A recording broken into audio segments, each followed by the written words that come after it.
জি, সারা বাংলাদেশের প্রখ্যাত ওয়াইজ এবং লক্ষ কোটি যুবকের হৃদয়ের স্পন্দন, যুবকদের স্পন্দন, আমাদের সকলেরই সুপরিচিত বিশিষ্ট মিডিয়া ব্যক্তিত্ব আলহাজ হযরত মাওলানা মুফতি হিদায়াতুল্লাহ খান আজাদি।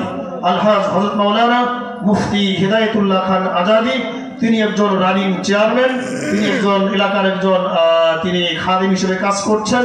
আশা করি ওনার কাছ থেকে আমরা কিছু মূল্যবান কিছু নথিয়া শুনতে পারবো ইনশাআল্লাহ। হযরতরা মূল্যবান নসিহত পেশ করার জন্য মাহফিল কমিটির পক্ষ থেকে বিনীতভাবে অনুরোধ করছি। আসসালামু আলাইকুম ওয়া রাহমাতুল্লাহ।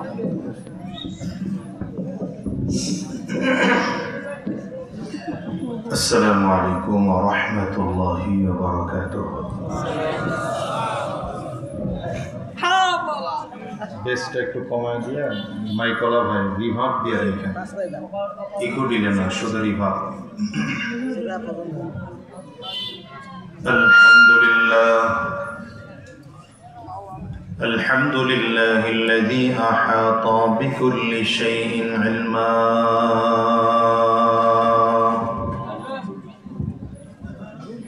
وقضى بما يريد حكمة وحكما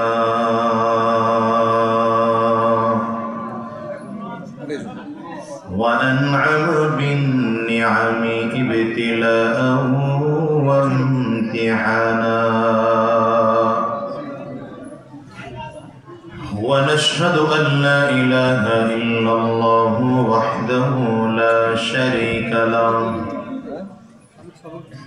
ونشهد أن محمدًا عبده ورسوله اللهم صل على محمد وعلى آله وصحبه وسلم تسليما كثيرا كثيرا أما بعد فأعوذ بالله من الشيطان الرجيم بسم الله الرحمن الرحيم يا أيها الذين آمنوا اتقوا الله وكونوا مع الصادقين صدق الله العظيم وصدق رسوله النبي الكريم ونحن على ذلك من الشاهدين والشاكرين والحمد لله رب العالمين سبحانك لا علم لنا إلا ما علمتنا إنك أنت العليم الحكيم رب اشرح لي صدري ويسر لي أمري واحلل عقدة من لساني يفقه قولي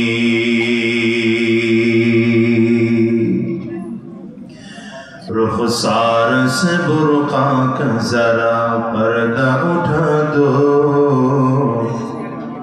लिल्लाह मुझे हुस्न खुदा दाद दिखा दो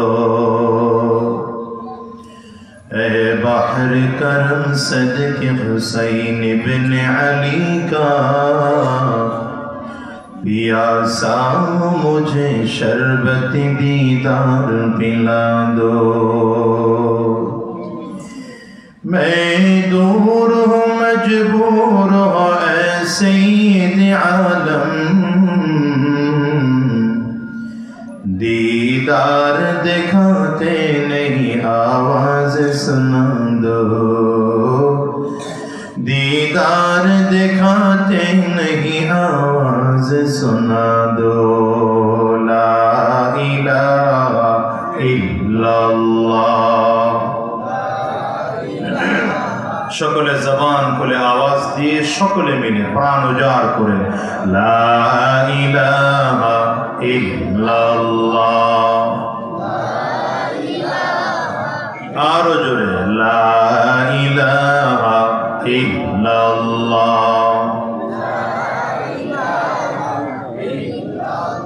জবান এখনো সবার খুলে নাই, সকলে জবান খুলে মাওলা পাকের জিকির লা ইলাহা ইল্লাল্লাহ, লা ইলাহা ইল্লাল্লাহ, লা ইলাহা ইল্লাল্লাহ, লা ইলাহা ইল্লাল্লাহ, লা ইলাহা ইল্লাল্লাহ, লা ইলাহা ইল্লাল্লাহ, লা ইলাহা ইল্লাল্লাহ, লা ইলাহা ইল্লাল্লাহ,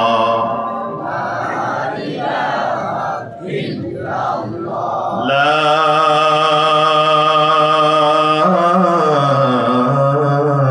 ইলাহা ইল্লাল্লাহ মুহাম্মাদুর রাসূলুল্লাহ।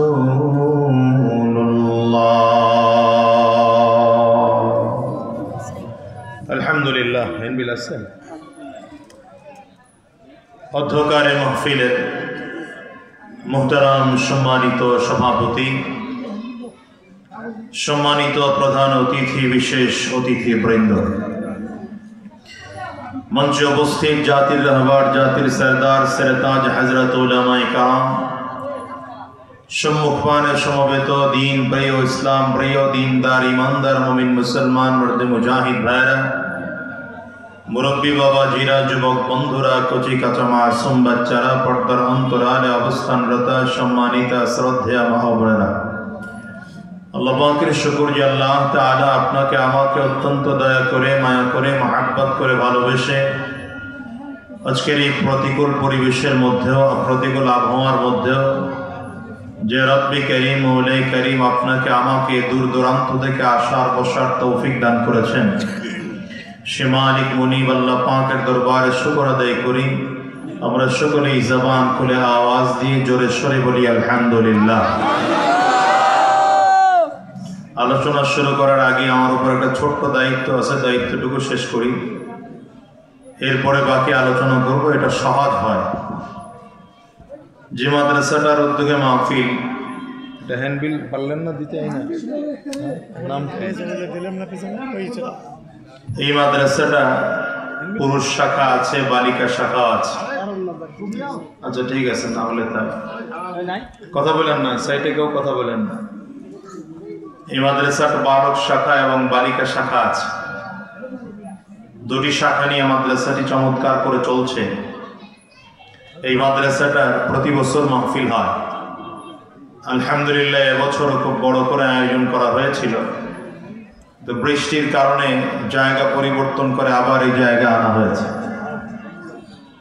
আপনারা অনেকের মন খারাপ, আয়োজন কমিটির অনেকের মন খারাপ যে প্রতিকূল আবহাওয়ার মধ্যে মাহফিল করতে হলো। আসলে বান্দার দায়িত্ব হলো চেষ্টা করা, সফল হব কি হব না এই দায়িত্ব আমাদের। কথা বলে না কেউ? সফল হব কি হব না এই দায়িত্ব কি আমাদের? আমাদের কাজ কি? চেষ্টা করা।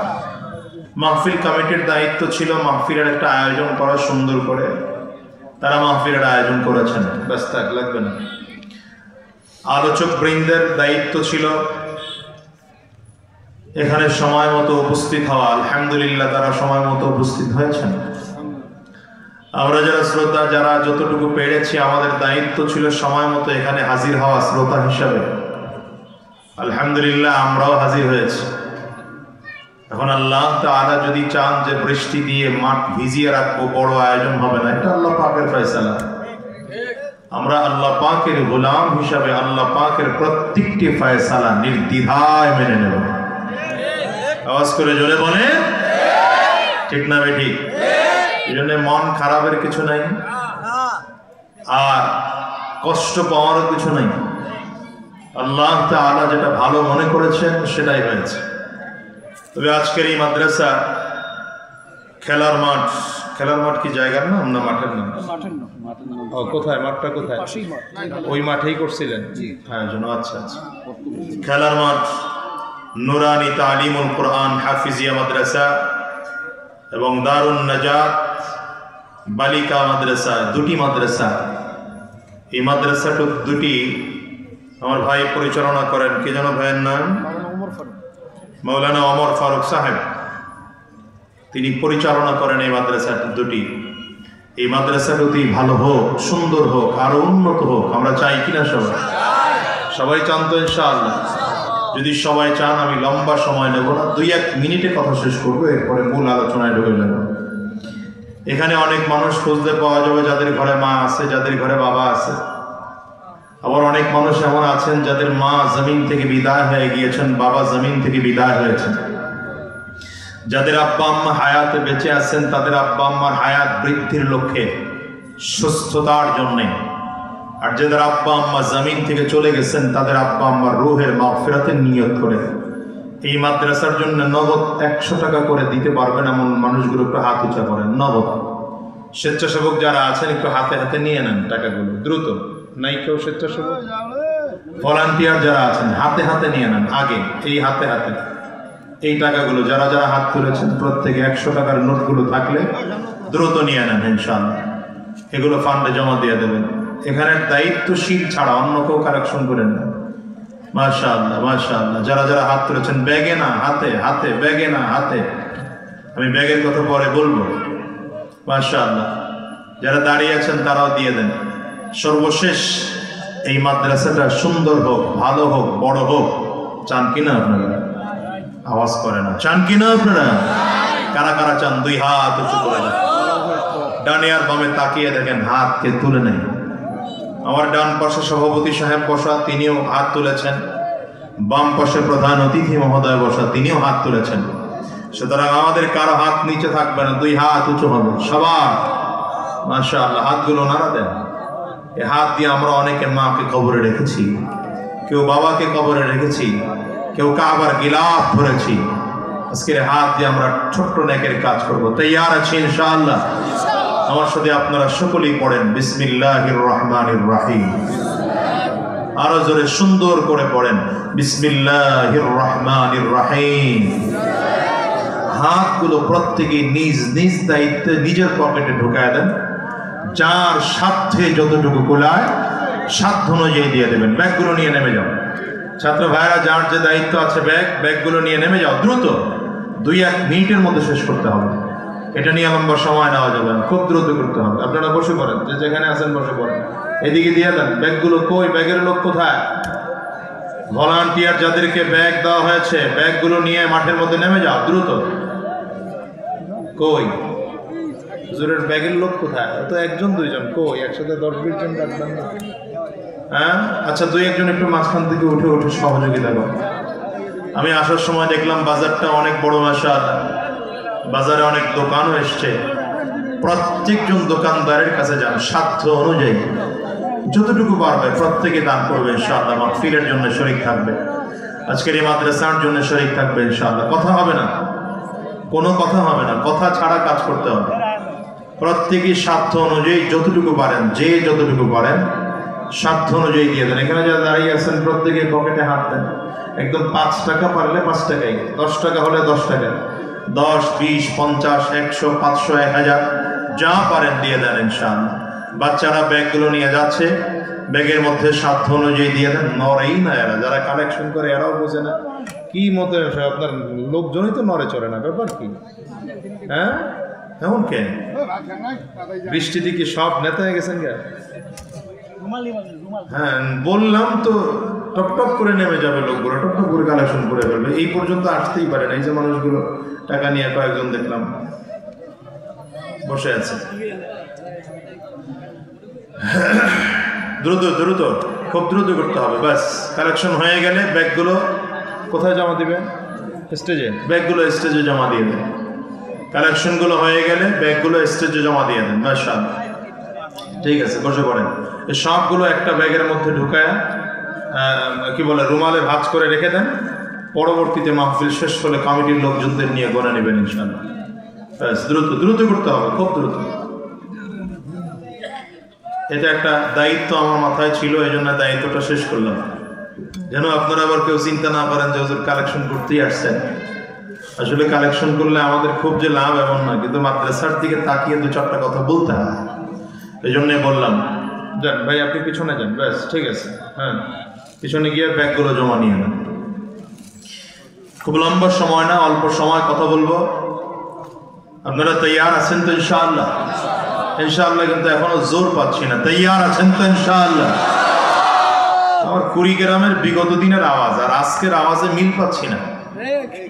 বিগত দিনে কুড়িগ্রাম আসলে পরে আওয়াজ বেশি হয়েছে, কিন্তু আলহামদুলিল্লাহ আজকে আসার পরে আওয়াজ কমে গেল। কারণটা কোথায়? বৃষ্টির সাথে কি আওয়াজও মাটির নিচে গেছে গেল? আপনাদের কণ্ঠে কি আওয়াজ আছে? আমাদের এই কণ্ঠ দান করেছেন কে? আঙ্গুল উঁচা করে বলেন তো দেখি, আওয়াজ করে চিল্লায় বলেন তো, আরো জোরে বলেন, আওয়াজ করে বলেন, কণ্ঠ দিয়েছেন কে? হয় নাই আওয়াজ, আরো জোরে, কণ্ঠ দিয়েছেন কে? কণ্ঠ যদি আল্লাহ তাআলা দান করে থাকেন তাহলে কণ্ঠের মালিক কে? আবার আসতে বললেন কেন? জোরে বলেন, আওয়াজ করে আরো জোরে বলেন। কণ্ঠের মালিক যদি আল্লাহ হয়ে থাকেন আর কণ্ঠ যদি আল্লাহ তাআলা দান করে থাকেন, তাহলে আপনার আমার কণ্ঠের সর্বোচ্চ আওয়াজ পাওনাদার কে? ডান হাতের শাহাদাত আঙ্গুলিটা উঁচা করে বলেন কে? আরো জোরে জবান করে চিৎকার করে গলা ফাটায় বলেন কে? এবার দিল প্রাণ মন উজাড় করে আওয়াজ করে বলুন আলহামদুলিল্লাহ। আরো জোরে আলহামদুলিল্লাহ, জবান খুলে আলহামদুলিল্লাহ। খুশি না বেজা? অসুবিধা হয়? শুকরিয়া আদায় করলাম কার? শুকরিয়া আদায় করতে হবে কার? সব কিছু চাইতে হবে কার কাছে? সন্তান নাই, চাইব কার কাছে? সম্পদ নাই, চাইব কার কাছে? সম্মান নাই, চাইব কার কাছে? আরেক ভাইরে মারার জন্য পিস্তল নাই, চাইব কার কাছে? এটা আল্লাহর কাছে যাবেন। কার কাছে যাবেন?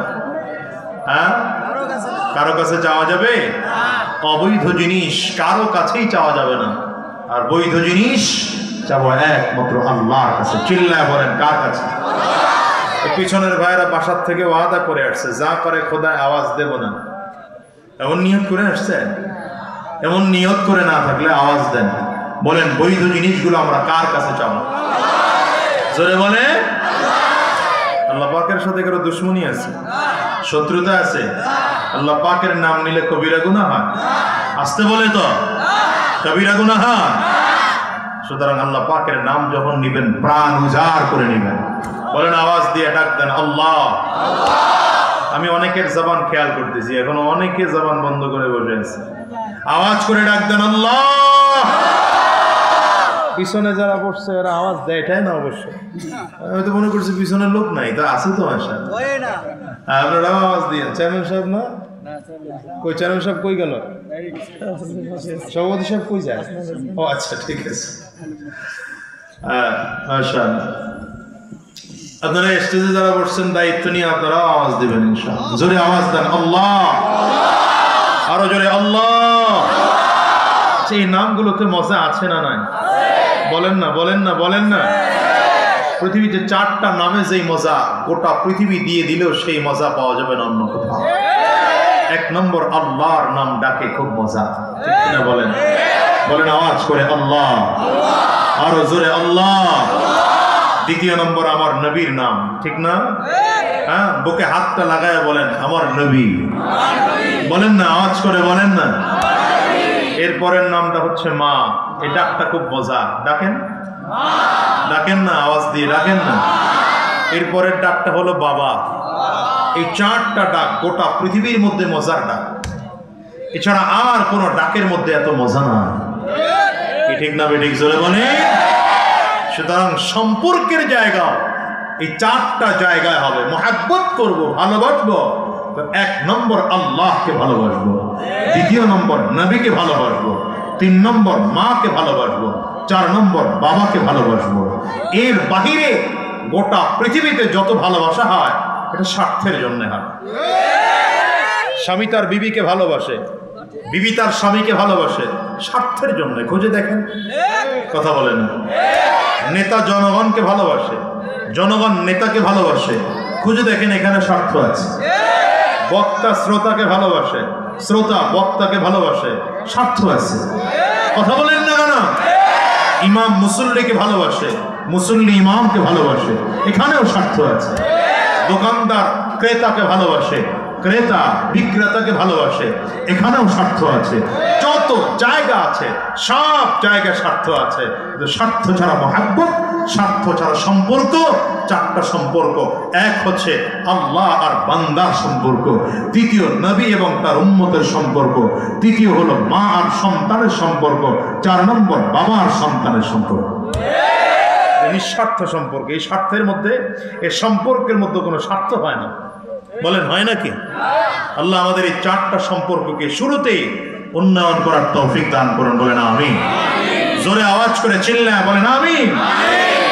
আমি যে আয়াতে কারিমা তিলাওয়াত করেছি, আল্লাহ রাব্বুল আলামিন বলেন, ইয়া আইয়ুহাল্লাযীনা আমানুত্তাকুল্লাহ,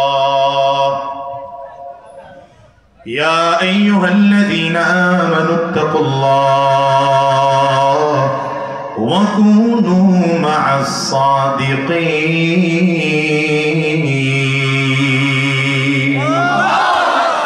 আল্লাহ তাআলা গোটা পৃথিবীর ইমানদারদেরকে লক্ষ্য করে 2টো নির্দেশনা দিয়েছেন। বলেন কয়টা? আমার সাথে কথা বলতে হবে। মুখ বন্ধ করে বসা শ্রোতা আমি পছন্দই করি না। আমি তো কবরস্থানে ওয়াজ করতেছি না, কথা হয় না। শেষ করে নাও ভাই তোমার কথা, আর কথা বলা যাবে না। মোবাইলে কোনো কথা হবে টবে না, কারণ সব মোবাইলগুলো বন্ধ থাকতে হবে। আমি কথা একা বলবো, মাইক আমার সামনে, আর আমার সাথে যদি কাউকে বলতে হয় সুবহানাল্লাহ, আলহামদুলিল্লাহ, ঠিক বেঠিক, এগুলো বলে সহযোগিতা করবো। এর বাহিরে কোনো আলোচনা কথা চলবেই না, এটা টোটালি বন্ধ থাকতে হবে। খুব অল্প সময় কথা বলবো, লম্বা সময় না। আল্লাহ তাআলা গোটা পৃথিবীর ইমানদারদেরকে লক্ষ্য করে 2টি নির্দেশনা দিয়েছেন। বলেন কয়টা? আওয়াজ করে আঙ্গুল উঁচা করে বলেন কয়টা? ভাই শেষ পর্যন্ত আছেন তো ইনশাআল্লাহ? হ্যাঁ ইনশাআল্লাহ। আমি মাঝে মাঝে আলোচনায় বলি, যারা জনপ্রতিনিধি হয়েছে, হচ্ছে বা হওয়ার ফিকির করছে, এদের আলোচনা বেশি শোনা দরকার। কথা বলেন না? এদের আলোচনা বেশি শোনা দরকার। কারণ দেশের একজন জনপ্রতিনিধি যদি ভালো হয়ে যায়, ওই এলাকার গোটা মানুষগুলো ভালো হতে সময় লাগে না, ঠিক না? মাশাআল্লাহ। তো গোটা পৃথিবীর ইমানদারদেরকে লক্ষ্য করে আল্লাহ বলেছেন, এটা কোনো কাফিরকে বলেন নাই, মুশরিককে বলেন নাই, ইহুদিকে বলেন নাই, নাসারাকে বলেন নাই, হিন্দুকে বলেন নাই, খ্রিস্টানকে বলেন নাই, বৌদ্ধকে বলেন নাই। আল্লাহ তাআলা নির্দেশনা কাকে দিয়েছেন? ইমানদারদের। বলেন কাদের দিয়েছেন? আমার কথা বোঝার লোক নাই মনে হচ্ছে। কাদেরকে দিয়েছেন? ইমানদারদের। কয়টা নির্দেশনা দিলেন? জোরে বলেন কয়টা? 1 নম্বর, ইমানদারদেরকে বলেছেন তাকওয়া গ্রহণ করো। কি বলেছেন? আরো জোরে বলেন। আরবিটাই মনে রাখেন, বুঝবেন না, তাকওয়া শব্দের অর্থ একটু পরে বলবো, কিন্তু আরবিটাই মনে রাখেন।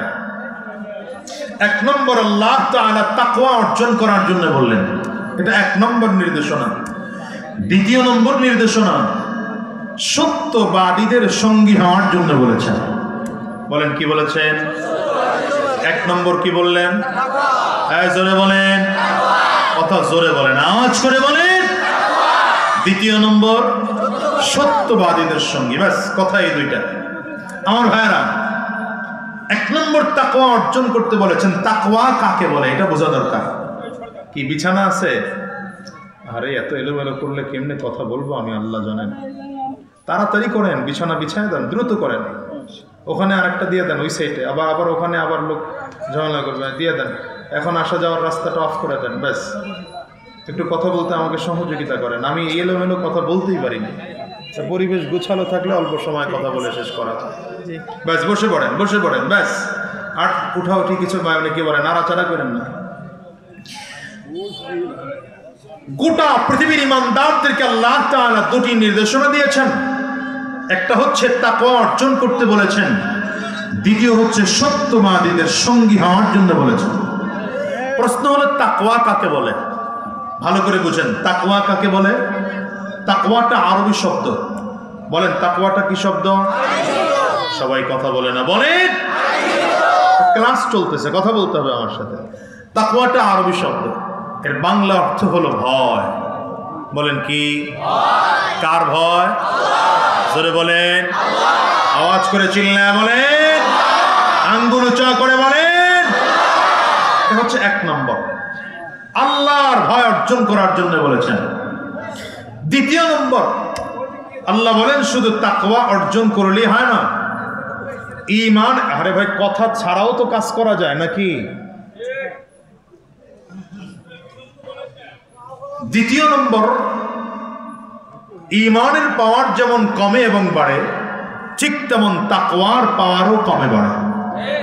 আচ্ছা আপনারা বলেন তো, ঈমানের পাওয়ার কমে বাড়ে কিনা? এটা বাড়ে যে, এটা বুঝেন তো?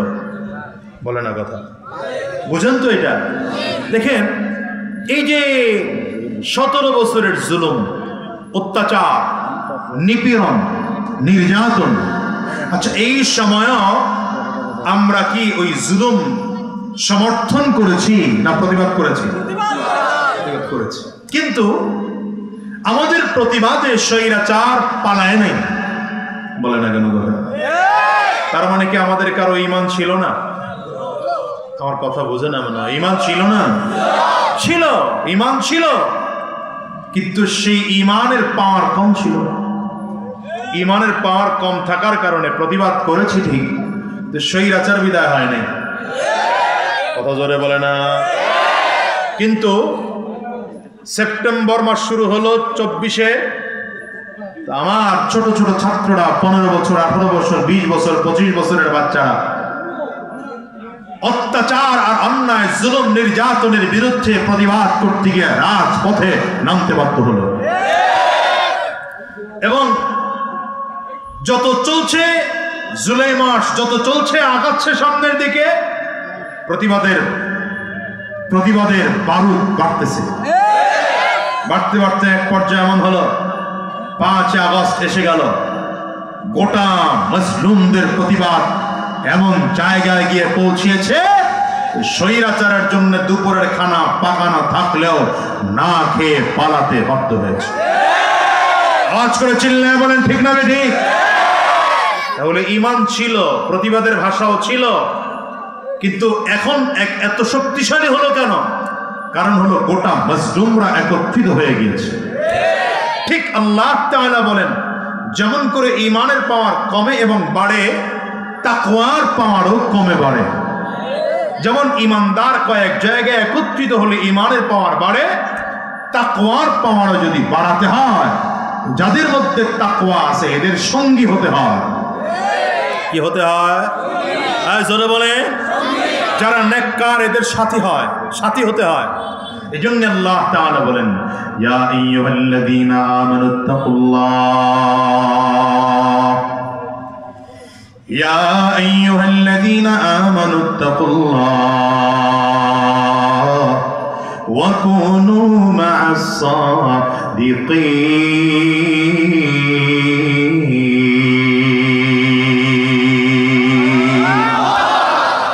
এই জন্য আল্লাহ তাআলা গোটা পৃথিবীর ইমানদারদেরকে লক্ষ্য করে বলেছেন, ইমানদার, গোটা পৃথিবীর ইমানদারেরা দুটো জিনিস গ্রহণ করো। 1 নম্বর তাকওয়া গ্রহণ করো, আমি আল্লাহ পাকের ভয় অর্জন করো। 2 নম্বর সত্যবাদীদের সঙ্গী হও। মনে রাখবেন, তাকওয়া থাকার জায়গা হলো কলব।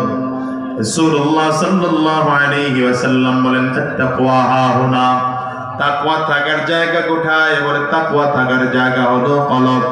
বর্ণনাকারী বলেন, ওয়া আশারা ইলা সাদরিহি সাল্লাল্লাহু আলাইহি ওয়াসাল্লাম 3 মাররাত, পয়গম্বর নিজের সিনার দিকে আঙ্গুল দিয়া তিনবার ইশারা করে দেখিয়েছেন, আত্তাকওয়া হাহুনা, আত্তাকওয়া হাহুনা, আত্তাকওয়া হাহুনা। জানুনি তাকওয়া থাকার জায়গা হলো সিনা। তার মানে তাকওয়া থাকার জায়গা হলো কলব। যেই মানুষটার কলব যত ভালো, সেই মানুষটার গোটা বডিটা তখন তার ভালো। কারণ রাসূলুল্লাহ সাল্লাল্লাহু আলাইহি ওয়াসাল্লাম ভিন্ন হাদিসের মধ্যে বলেন, আলা ইন্না ফিল জাসাদি লামুদগা ইযা সালুহাত সালুহাল জাসাদু কুল্লু ওয়া ইযা ফাসাদাত ফাসাদাল জাসাদু কুল্লু আলা ওয়া হিয়াল কলব। পয়গম্বর বলেন, তোমাদের প্রত্যেকের গোশতের টুকরা, শরীরের মধ্যে একটা গোশতের টুকরা আছে। এই গোশতের টুকরাটা যখন ভালো হয়ে যায়, গোটা মানুষটা তখন ভালো হয়ে যায়। গোশতের টুকরাটা যখন খারাপ হয়ে যায়, পুরো মানুষ তখন খারাপ হয়ে যায়। নবী আমার ডেকে বলেন, এই গোশতের টুকরার নাম কি জানো? পয়গম্বর বলেন, আলা ওয়াহিয়াল কলব। ওই গোশতের টুকরার নাম হলো কলব। তার মানে যেই মানুষটার কলব ভালো, সেই মানুষটার গোটা বডিটা ভালো। যেই মানুষটার কলব ভালো, সেই মানুষটার চোখ ভালো। যেই মানুষটার কলব ভালো, সেই মানুষটার হাত ভালো। যেই মানুষটার কলব ভালো, সেই মানুষটার জবান ভালো। যেই মানুষের কলব ভালো, সেই মানুষের কান ভালো। যেই মানুষের কলব ভালো, সেই মানুষের ব্রেন ভালো। যেই মানুষের কলব ভালো, সেই মানুষের পা ভালো। যেই মানুষের কলবটা ভালো না, ওর বডিটা আর কোনো অঙ্গই ভালো না। যার দিলের মধ্যে তাকওয়া আছে, তাকওয়াটা একটা অ্যান্টিবায়োটিকের মতো, অ্যান্টিভাইরাসের মতো। দেখবেন যারা কম্পিউটার চালায়, এরা কম্পিউটারের মধ্যে একটা অ্যান্টিভাইরাস ইনস্টল করে। কেন ইনস্টল করে? অ্যান্টিভাইরাস যদি কম্পিউটারের মধ্যে থাকে, তো অ্যান্টিভাইরাস থাকার কারণে কম্পিউটারটা ভাইরাস মুক্ত থাকে। আবার দেখবেন ডাক্তারের কাছে যদি যাওয়া হয়, কোনো রোগের জন্য ডাক্তারের কাছে গেলেন, তো ডাক্তার সাহেব প্রথম নরমাল ডোজ দিল, ঔষধ দিল, কাজ হলো না। তখন ডাক্তার সাহেব রোগীকে দ্রুত সারায় ওঠানোর জন্য অ্যান্টিবায়োটিক ডোজ দেয়। কেন? অ্যান্টিবায়োটিক ডোজ দিলে ভেতরের মধ্যে যে চার্মগুলো আছে, ভেতরে যে ভাইরাস আছে, দ্রুত ভাইরাসটা নষ্ট হয়ে যায়। কোনো মানুষের সিনার মধ্যে যদি ঠিক তেমনি তাকওয়া ঢুকে যায়, তো গুনাহ নামক ভাইরাস থেকে আল্লাহ তার সিনা হেফাজত করবে। এই জন্য সাবধান করে বলি, তাকওয়া অর্জন করো, তাকওয়া অর্জন করো। তাকওয়া মানে আল্লাহর ভয়। বলো, তাকওয়া মানে কার ভয়? জোরে চিল্লায় বলেন, তাকওয়া মানে কার ভয়? তাকওয়া মানে আল্লাহর ভয়। তাকওয়াটা যার যত ভালো হয়, গোটা বডিটা তার ভালো হয়ে যায়। শুধু তাই না, তাকওয়া থাকলে মানুষটা জান্নাতি, তাকওয়া না থাকলে মানুষটা জাহান্নামী। সাহাবায়ে কেরাম পয়গম্বর আরবীর কাছে এসে জিজ্ঞাসা করেন, নবী আমার, কি কি গুণ থাকলে মানুষ জান্নাতে যেতে পারবে? বেশিরভাগ মানুষ কি কি গুণে থাকলে, কি কি গুণের কারণে জান্নাতে যাবে? পয়গম্বর বলেন, দুই গুণের কারণে বেশিরভাগ মানুষ জান্নাতে যাবে। এক নম্বর তাকওয়াল্লাহ ওয়া হুসনুল খুলুকি। যার মধ্যে তাকওয়া থাকবে আর যার আখলাকটা ভালো থাকবে, নবী বলেন এই দুই গুণের কারণে বেশিরভাগ মানুষ জান্নাতে চলে যাবে। স্বাভাবিক পর্যায়ে সাহাবায়ে কেরাম প্রশ্ন করেন, নবী আমার, আরে আপনাদেরকে আমি বানাইতেই পারলাম না, এত বলি যে কথা বলবেন না, এত কথাটা কি আপনাদের? এত বসেন না। হ্যাঁ, এখন তো মাহফিল চলে, এখন তো কারো কোনো কথা বলার দরকার নেই। তাহলে জান্নাতে যাওয়ার, বেশিরভাগ মানুষ জান্নাতে যাবে কয়েক গুণ থাকলে। আবার আসতে বলে, জোরে বলেন। এক নম্বর কি থাকলে? জোরে বলেন, আরো জোরে বলেন।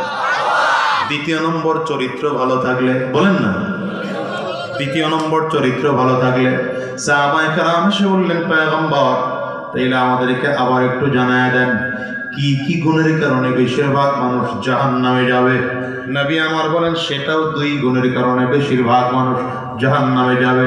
এক নম্বর আল ফামু, দ্বিতীয় নম্বর ওয়াল ফারাজু। মুখের কারণে, জবানের কারণে বেশিরভাগ মানুষ জাহান্নামে যাবে।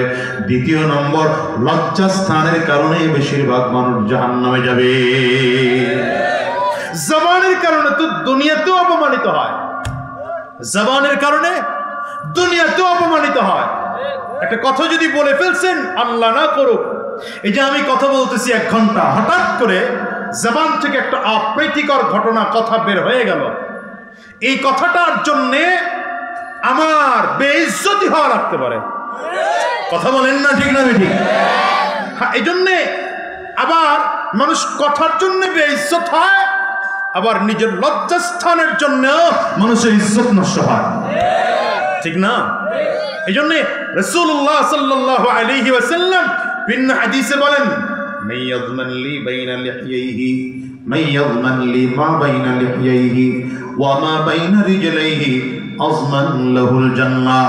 পয়গম্বর বলেন, দুইটা জিনিসের জমিনদার যদি কেউ হয়ে যায়, আমি তার জন্য জান্নাতের জমিনদার হয়ে গেলাম।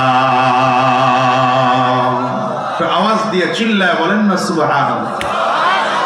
নবী বলেন, কেউ যদি দুইটা জিনিসের জমিনদার হয়ে যায়, 1 নম্বর মা বাইনা লিহইহি, 2 চোয়ালের মাঝখানে যেটা থাকে জিহ্বা। নবী বলেন, কেউ যদি জিহ্বার জমিনদার হয়ে যায়। দ্বিতীয় নম্বর ওয়া মা বাইনা রিজলাইহি, 2 পায়ের মাঝখানে যা থাকে, তার মানে লজ্জা স্থানের যদি কেউ ইজ্জতের জমিনদার হয়ে যায়, নবী বলেন, আমি তাকে জান্নাতে নেওয়ার জমিনদার হয়ে গেলাম। হ্যাঁ, তাহলে জান্নাতে যাওয়ার কারণ পাইলাম কয়টা? জোরে বলেন ভাই, জোরে বলেন। 1 নম্বর কি পাইলাম? তাকওয়া। বলেন কি পাইলাম? তাকওয়া। দ্বিতীয় নম্বর কি পাইলাম? উত্তম চরিত্র। বলেন কি পাইলাম? আবার জাহান্নামে যায় বেশিরভাগ মানুষ কি কি কারণে? তাও 2টা। 1 নম্বর জবানের কারণে, দ্বিতীয় নম্বর লজ্জাস্থানের কারণে। তবে আশ্চর্যের ব্যাপার হলো, এই 4টা জিনিসের মধ্যে 3টা জিনিসকে কন্ট্রোল করা যায় শুধুমাত্র তাকওয়া দিয়া। শুধুমাত্র তাকওয়া দিয়া 4টা, বাকি 3টা কমপ্লিট করা যায়, কন্ট্রোল করা যায়। কারোর মধ্যে যদি তাকওয়া থাকে, তাহলে তার আখলাক ভালো। কথা কয় না? তাকওয়া থাকলে তার, কারণ তাকওয়া যার মধ্যে আছে সে গুনাহ করে না, তাকওয়া যার মধ্যে আছে সে চুরি করে না, তাকওয়া যার মধ্যে আছে সে ডাকাতি করে না, তাকওয়া যার মধ্যে আছে সে খুন করে না, তাকওয়া যার মধ্যে আছে সে রাহাজানি করে না, তাকওয়া যার মধ্যে আছে সে আরেকজনকে কষ্ট দেয় না, তাকওয়া যার মধ্যে আছে সে মিথ্যা কথা বলে না, তাকওয়া যার মধ্যে আছে সে মানুষকে হারাম দিকে ডাকে না, তাকওয়া যার মধ্যে আছে সে গান শোনে না, তাকওয়া যার মধ্যে আছে সে নামাজ ছাড়ে না, তাকওয়া যার মধ্যে আছে সে মিথ্যা কথা বলে না, তাকওয়া যার মধ্যে আছে সে মানুষের সাথে ধোঁকাবাজি করে না। আখলাক ভালো, কি ঠিক না ভাই? ঠিক। তাকওয়া যার মধ্যে আছে তার জবান ভালো, সে জবান দিয়ে খারাপ কথা বলবে না, বাজে কথা বলবে না, গুনাহের কথা বলবে না, তো তার জবান ভালো। তাকওয়া যার মধ্যে আছে তার লজ্জাস্থানও ভালো। এজন্য মূল কথা তাকওয়া অর্জন করতে হবে। বলেন মূল কথা কি? এই যে আজকের বয়ানের মূল মাকসাদ কি? সাউন্ডটা বাড়ায় রাখেন ভাই, মাইকওয়ালা ভাই। আজকের এই বয়ানের মূল মাকসাদ কি বলেন? এই বিভিন্ন জায়গায় জায়গায় জায়গায় মাহফিল হয়, উলামায়ে কেরাম বিভিন্ন জায়গায় বয়ান করেন, মসজিদে জুমার দিনের বয়ান হয়, হাক্কানি পীর মাশায়েখদের খানকায় বয়ান হয়। কথা বলে না কেন? হাক্কানি জামাতে তাবলীগের মেহনত হয়। মূল উদ্দেশ্য কে বলেন? মূল উদ্দেশ্য হলো মানুষের সিনার মধ্যে আল্লাহর ভয় ঢুকিয়ে দেওয়া। ঠিক না বেটি? মূল উদ্দেশ্য কি? আল্লাহর ভয় সিনার মধ্যে ঢুকিয়ে দেওয়া।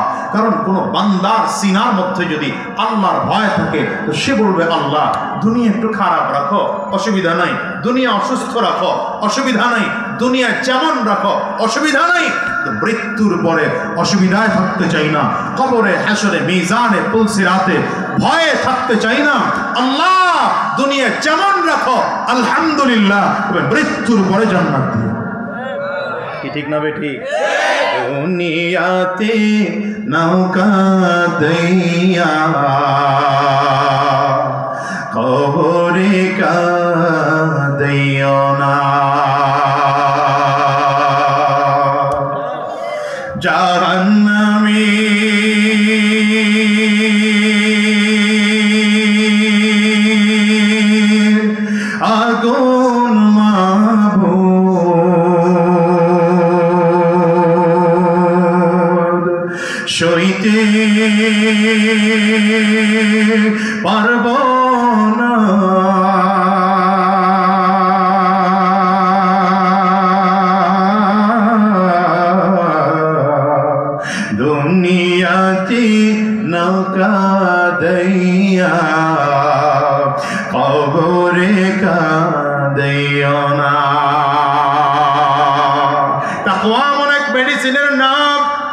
যার সিনার মধ্যে তাকওয়া আছে তোর তার কলব ভালো। যেই মানুষটার কলব ভালো সেই মানুষটার চোখ ভালো, দিল ভালো, কান ভালো, নাক ভালো, সেই মানুষটার চলাফেরা ভালো, সেই মানুষটার কি দিয়ে জীবনে কোনোদিন গুনাহ হয় না। আরেকটা চমৎকার ব্যাপার হলো, যার দিলের মধ্যে তাকওয়া যত বেশি থাকবে তার দিলটা তত অহংকার মুক্ত থাকবে। তাকওয়া আর অহংকার বিপরীত। যার দিলে যত তাকওয়া বেশি তার দিলে অহংকার তত কম, যার দিলে তাকওয়া যত কম তার দিলে অহংকার তত বেশি।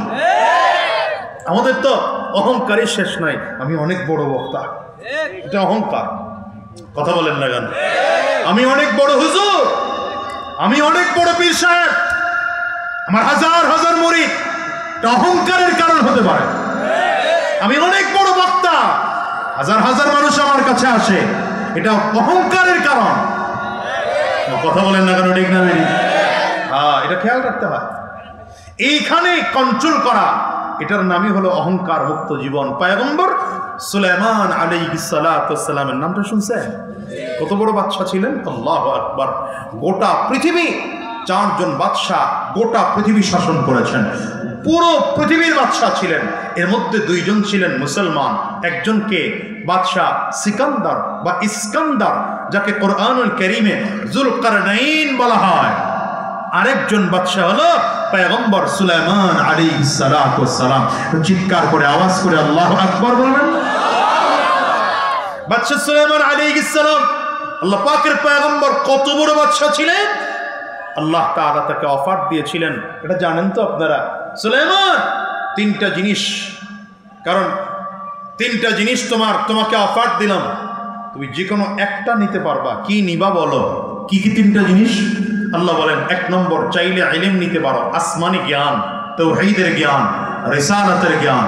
2য় নম্বর, যদি তুমি ইলম চাও তো ইলম দিয়ে দেব। 2য় নম্বর, যদি তুমি বাদশাহী চাও, বাদশাহী তোমাকে আমি দিয়ে দেব, গোটা পৃথিবীর সবথেকে বড় বাদশাহ হবে। 3 নম্বর, আল্লাহ বলেন, যদি তুমি চাও তো গোটা পৃথিবীর সবথেকে বড় সম্পদশালী হইবা। আল্লাহর কাছ থেকে পয়গম্বর সুলাইমান আলাইহিস সালাম সময় চাইলেন, আল্লাহ একটু সময় দেন, চিন্তা করি। সুবহানাল্লাহ, আগামী বছর বললেন একটু চিন্তা করি, সময় দেন। সময় নিয়ে আল্লাহ পাকের কাছে বললেন, আল্লাহ আমি ক্ষমতাও চাই না, সম্পদও চাই না, ইলম চাই। বলেন, আওয়াজ করে বলে না, দেখছেন? হ্যাঁ, ইলমের মধ্যে যে কি দাম এটা বুঝাইতে পারলাম না আপনাদের। হুজুররা কেন মাদ্রাসায় পড়ে? কারণ আছে, কারণ আছে। কারণ ইলম দিয়া, আরে ভাই, মেম্বরি দিয়ে তো ওয়ার্ডের রাজত্ব করা যায়, চেয়ারম্যানে দিয়ে তো ইউনিয়নের রাজত্ব করা যায়, এমপি গিরি দিয়ে তো একটা আসনের রাজত্ব করা যায়, আর প্রেসিডেন্ট দিয়ে তো গোটা দেশের রাজত্ব করা যায়, কিন্তু ইলম দিয়ে গোটা পৃথিবীর রাজত্ব করা যায়। কিসের রাজত্ব করা যায়? বলেন না, বলেন না, কথা বলেন না। দেখেন না, আবু জাহিলও তো কম ক্ষমতাওয়ালা ছিল না, আবু তালেব, উতবা, সায়বা কম ক্ষমতাওয়ালা ছিল না। তো আমার নবীর সেই তুলনায় কি ক্ষমতা ছিল? বলেন না, কথা বলেন না। আরে ভাই, আমি দুনিয়ার দিক থেকে হিসাব করে বলতেছি, কথা বুঝেন আগে। হ্যাঁ, দুনিয়ার হাইসিয়াতে আবু জাহাল, আবু লাহাব, উতবা, সায়বার তুলনায় দুনিয়ার হাইসিয়াতে কম ছিল না আমার নবী। কিন্তু আজকে দেখেন তো, আজকে এসে দেখেন তো, কোথায় আবু জাহাল, কোথায় আবু লাহাব, কোথায় উতবা, কোথায় সায়বা, কোথায় তারা কাফির মুশরিকরা? অথচ আমার নবীকে নবী মানাই পৃথিবীর মধ্যে এখনো 250 কোটি মুসলমান আছে। সুবহানাল্লাহ, আওয়াজ করে চিল্লায় বলবেন। এজন্য আলী রাদিয়াল্লাহু আনহু বলেন, আল্লাহ তাআলা খুব বুঝে শোনা চমৎকার বন্টন করেছেন। আল্লাহ আমাদের শত্রুদেরকে সম্পদ দিয়েছেন আর আমাদেরকে ইলম নামের দৌলত দিয়েছেন। চিৎকার করে বলুন আল্লাহু আকবার।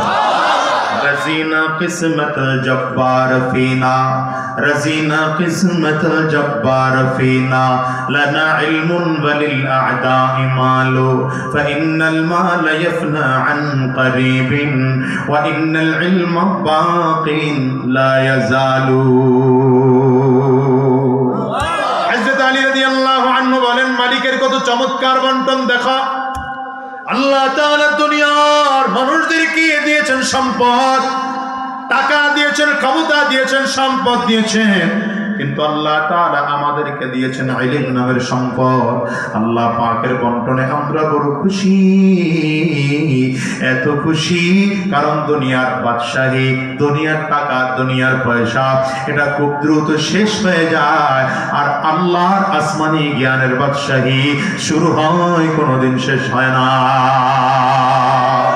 নবী একজন সাহাবী ছিলেন আবু হুরায়রা রাদিয়াল্লাহু আনহু, নাম শুনেছেন? খুব ধনী মানুষ নয়, বড় গরিব মানুষ। মসজিদে নববীর মধ্যে থাকতেন আসহাবে সুফফার 70 জন দরিদ্র সাহাবীদের একজন সাহাবী ছিলেন আবু হুরায়রা রাদিয়াল্লাহু আনহু।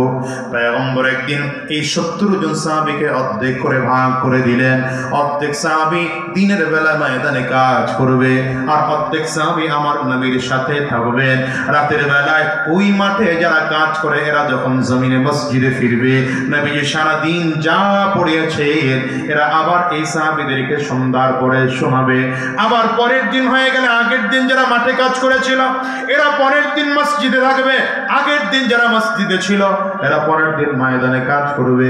এমন একটা ভাগের মধ্যে আবু হুরায়রা রাদিয়াল্লাহু আনহু পড়ে গেলেন। আবু হুরায়রা রাদিয়াল্লাহু আনহু মনে মনে চিন্তা করেন, নবীজি ভাগ করে দিয়ে পয়গম্বর চলে গেলেন। আবু হুরায়রা 70 জন সাহাবীর মাঝে দাঁড়ালেন, ডেকে বললেন, ভাই নবী তো আমাকে একটা ভাগে ফেলে দিয়েছে, কিন্তু আমার মন চায় আমি 24টা ঘন্টা আমার পয়গম্বরের সাথে থাকবো।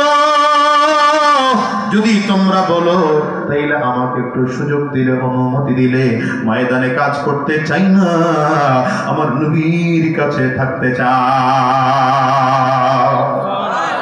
70 জন সাহাবী বললেন, আপনি যদি থাকতে চান তাহলে অনুমতি চাওয়া লাগবে না, অনুমতি চাওয়া লাগবে না, নবীর সাথে আপনি থাকেন, আপনাকে আমরা কামাই করে করে আপনারে খাওয়াবো। এমন দরিদ্র সাহাবী একদিনকার কথা শোনা যায়। আবু হুরায়রা রাদিয়াল্লাহু আনহু নিজে বলেন, আমি একটা দিনের বেলা অবস্থা এমন, রাতের বেলাও না খাওয়া, রাত্রিবেলা খাই নাই, সকালবেলা ফজরের নামাজ পড়ার জন্য মসজিদে নববীতে নবীর পেছনে দাঁড়াইলাম। ফজরের নামাজের পরে অন্যান্য দিনে সাধারণত নাস্তার ব্যবস্থা হয়, আজকে নাস্তার ব্যবস্থা হলো না। আমি আমার নবীর পেছনে দাঁড়ায় দাঁড়ায় নামাজ পড়ার পরে মনে মনে চিন্তা থাকতো, নবীজি নাস্তা করলে আমিও নাস্তা করব, কিন্তু সকালবেলা পয়গম্বর নাস্তা করেন নাই, তো আমারও নাস্তা বন্ধ হয়ে গেল।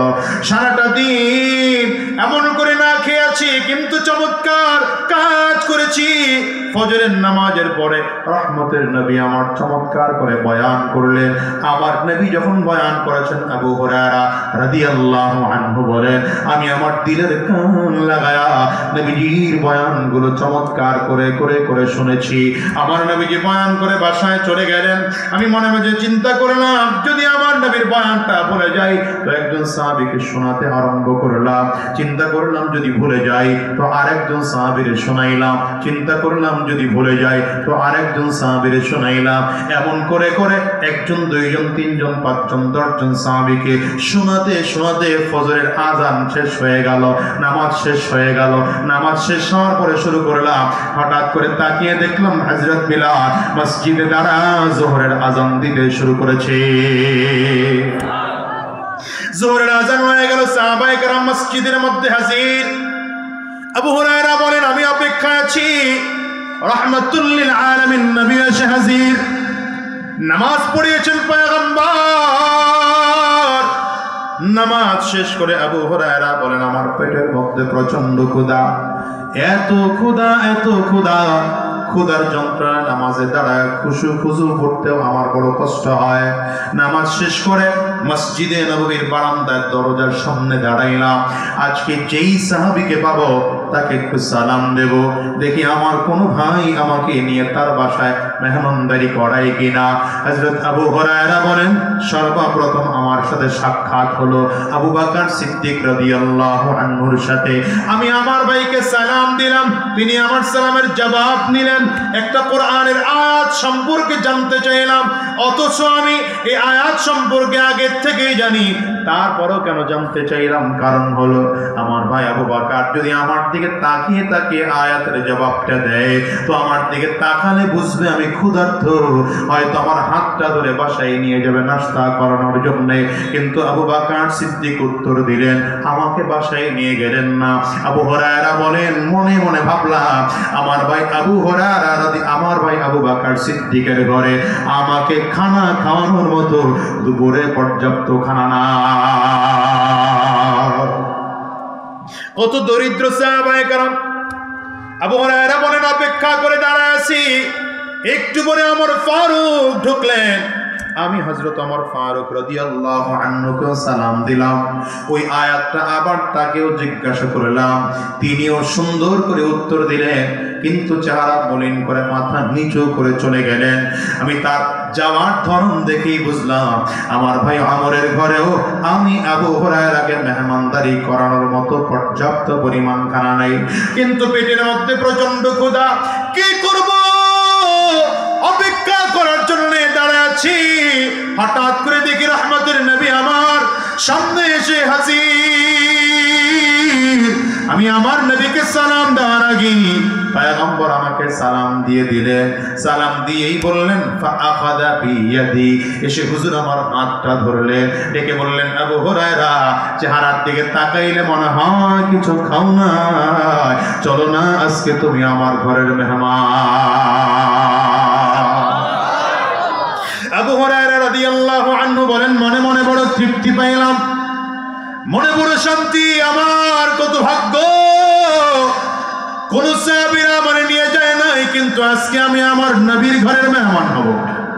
সুবহানাল্লাহ বলবেন না আওয়াজ করে, সুবহানাল্লাহ বলবেন। আবু হুরায়রা বলেন, আমার নবী আমাকে নিয়ে ঘরের মধ্যে গেলেন, ডাক দিলেন, ঘরে খানা কি আছে নাকি কিছু? পর্দার আড়াল থেকে ছোট্ট একটা পেয়ালার মধ্যে অর্ধেক পেয়ালা দুধ দেওয়া হলো। আবু হুরায়রা রাদিয়াল্লাহু আনহু বলেন, এই পেয়ালা দুধের দিকে তাকিয়ে তাকিয়ে চিন্তা করলাম, এত ছোট্ট পেয়ালায় অল্প পরিমাণ দুধ আমি পান করব না আমার নবী পান করবে? কে পান করবে? ক্ষুধাই তো নিবারণ হবে না। এমনিই তো রাতের বেলায় খাই নাই, সকাল বেলাও খাই নাই, এখন তো বড় হয়ে গেল। হঠাৎ করে নবী আমার ডাক দিলেন, আবু হুরায়রা যাও, দেখলাম মসজিদে নববীতে খানা পাক হয় নাই, তুমি গিয়ে আমার সাহাবীদেরকে ডেকে আনো। আবু হুরায়রা বলেন, মসজিদে নববীতে তো 70 জন সাহাবী আছে। মনে মনে চিন্তা করি, আমি কি খাবো, নবী কি খাবেন? আবার 70 জন সাহাবীকে ডেকে আনতে বললেন কেন? কিন্তু আমার নবী বলেছেন না করা যায় না। আবু হুরায়রা রাদিয়াল্লাহু আনহু বলেন, 70 জন সাহাবীকে ডেকে আমার নবীর সামনে দাঁড় করায় দিলাম। সব সাহাবী আমার নবীর সামনে বসে পড়লেন। পয়গম্বর ওই পেয়ালাটা দিয়া, দুধের পেয়ালা দিয়ে বললেন, আবু হুরায়রা, একজন একজন করে দুধ পান করাইতে থাকো। আশ্চর্যের কি ব্যাপার! আবু হুরায়রা কয়, দুধের পেয়ালা লইয়া একজন সাহাবীর হাতে আমি দিলাম, ডান দিক থেকে শুরু করলাম। তিনি বিসমিল্লাহির রহমানির রহিম বলে পেয়ালার মধ্যে মুখ লাগাইলেন, এক চুমুক দিলেন, আবার মুখ লাগাইলেন, আবার দ্বিতীয় চুমুক দিলেন, আবার মুখ লাগাইলেন, তৃতীয়বার চুমুক দিলেন। 3 চুমুক দিয়ে পেট ভরে দুধ পান করলেন। তিনি আরেকজন সাহাবীর হাতে দিলেন, তিনিও 3 চুমুক দিয়ে পেট ভরে দুধ পান করলেন। তিনি আরেকজন সাহাবীর হাতে দিলেন, তিনিও পেট ভরে দুধ পান করলেন। তিনি আরেকজন সাহাবীর হাতে দিলেন, তিনিও পেট ভরে দুধ পান করলেন। তিনি আরেকজন সাহাবীর হাতে দিলেন, তিনিও পেট ভরে দুধ পান করলেন। তিনি আরেকজন সাহাবীর হাতে দিলেন, তিনিও পেট ভরে দুধ পান করলেন। এমন করে করে আবু হুরায়রা রাদিয়াল্লাহু আনহু বলেন, 70 জন সাহাবী পেট ভরে দুধ পান করলেন। এইবার পেয়ালা আমার হাতে দেওয়া হলো। নবী আমার ইশারা করে বললেন, আবু হুরায়রা, এবার তুমি পান করো, আমি তো পেটে প্রচন্ড ক্ষুধা।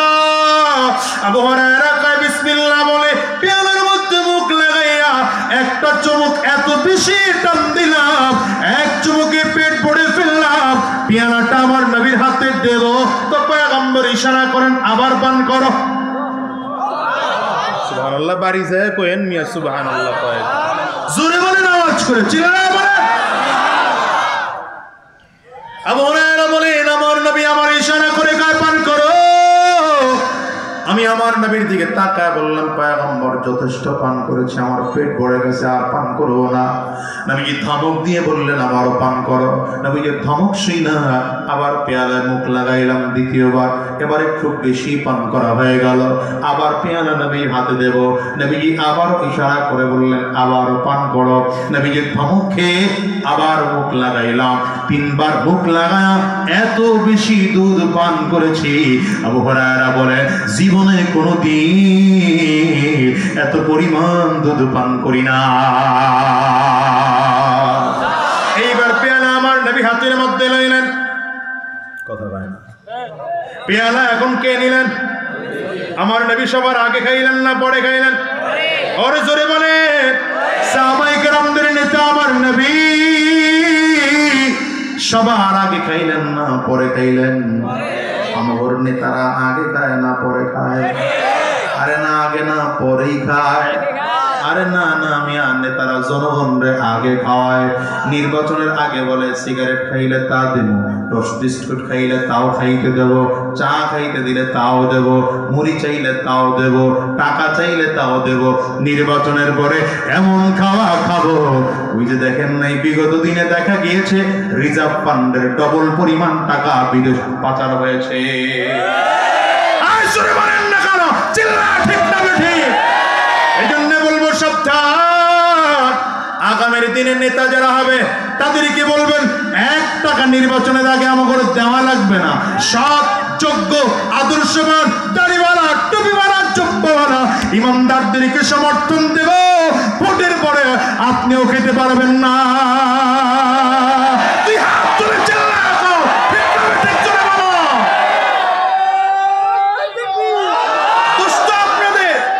দোস্ত আপনাদের নেতারা আগে খায় না, আপনারাই নেতার কাছে গিয়ে দেখেন না পরিস্থিতি।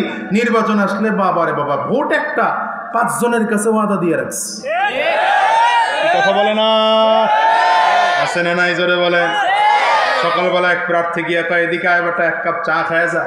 কয় চা খাওয়াইলেন আপনি, ভোট তো আপনারই দেব। আমাদের চরিত্র খারাপ, কথা বলেন না কেন? জনগণের চরিত্র খারাপ, এই জন্য নেতার চরিত্র খারাপ হয়ে গেছে। আরেকজন এসে বিকাল বেলায় কয় 1 কাপ দুধ চা খাওয়া যায় না? কারণ আরে দুধ চা খাওয়াইছেন আপনি আমার, ওর তো আপনারই দেব। অলরেডি কয়জনটা দিয়ে ফেলছে, আমার কথা বলে না কেন? বিকাল বেলা আরেকজন এসে বেটা এটা কাঁচা মিষ্টির ছানা খাওয়া যায় না? কি নাই আপনাদের এলাকায়? কাঁচা মিষ্টির ছানা খায় কয় খায় রে আপনি আমার কাঁচা মিষ্টির ছানা খাওয়াইছেন, মাশাআল্লাহ কাঁচা ছানার মিষ্টি, যান ভোট আপনারই দিমু। বিকেলবেলা আরেকজন খায় দিকায় বেটা 1 গ্লাস গরম দুধ খাওয়া যান। আমা কথা বলে না, এরকম কই কি কর? সারা দুনিয়ার যত প্রার্থী দেখলাম কেউ তো দুধ খাওয়ায় না, আপনি 1 গ্লাস গরম দুধ খাওয়াইলেন। খাঁটি গরুর দুধ, ভোট আপনারই দেবো। রাত 12টার পরে হাকুরে তাকাই রয়েছেন, এইটাই চলতেছে, এইটাই চলতেছে। রাত্র 12টার পরে আরেকজন আসছে, 500 টাকার নোটটা হাতে রাখ, আগামীকাল নির্বাচন আমার কথা মনে রাখিস। এ টাকা একা নোট দিলেন 500 টাকার, ভোট আপনারে দিব না আমার বাপেরে দিব। ভোট একটা দিছে কয়জন রে? আমরা খারাপ, এই জন্য নেতা খারাপ। এই জন্য বলি জনগণ ভালো হন, জনগণ ভালো হন। এই দেশের জনগণ যদি ভালো হয়ে যায়, নেতা অটোমেটিক ভালো হয়ে যাবে। ঠিক কিনা আজ করে বলে? হ্যাঁ, এই জন্য জনগণের কলিজায় তাকওয়া থাকতে হবে। এই ছেলে, এই ও না মুরব্বী, আচ্ছা আচ্ছা বসেন বাবা বসেন। কই যায় আব্বা, কই যায় বাবা? সিরিয়াস? আচ্ছা মুরব্বী মানুষ তো ঠিক আছে। জোয়ান্নাটি উঠিস না, সাবধান। মাথা নিচের দিকে ছিল তো এই জন্য মনে করছি বাচ্চা মানুষ মনে হয়, পরে দেখে না মুরব্বী। আচ্ছা ঠিক আছে, মুরব্বী দেখে ছেড়ে দিলাম।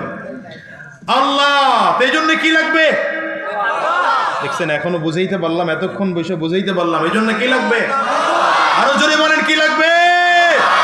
ইয়া আইয়ুহাল্লাযীনা আমানুত্তাকুল্লাহ, ইয়া আইয়ুহাল্লাযীনা আমানুত্তাকুল্লাহ ওয়া কুনু মা'আস সাদিকিন।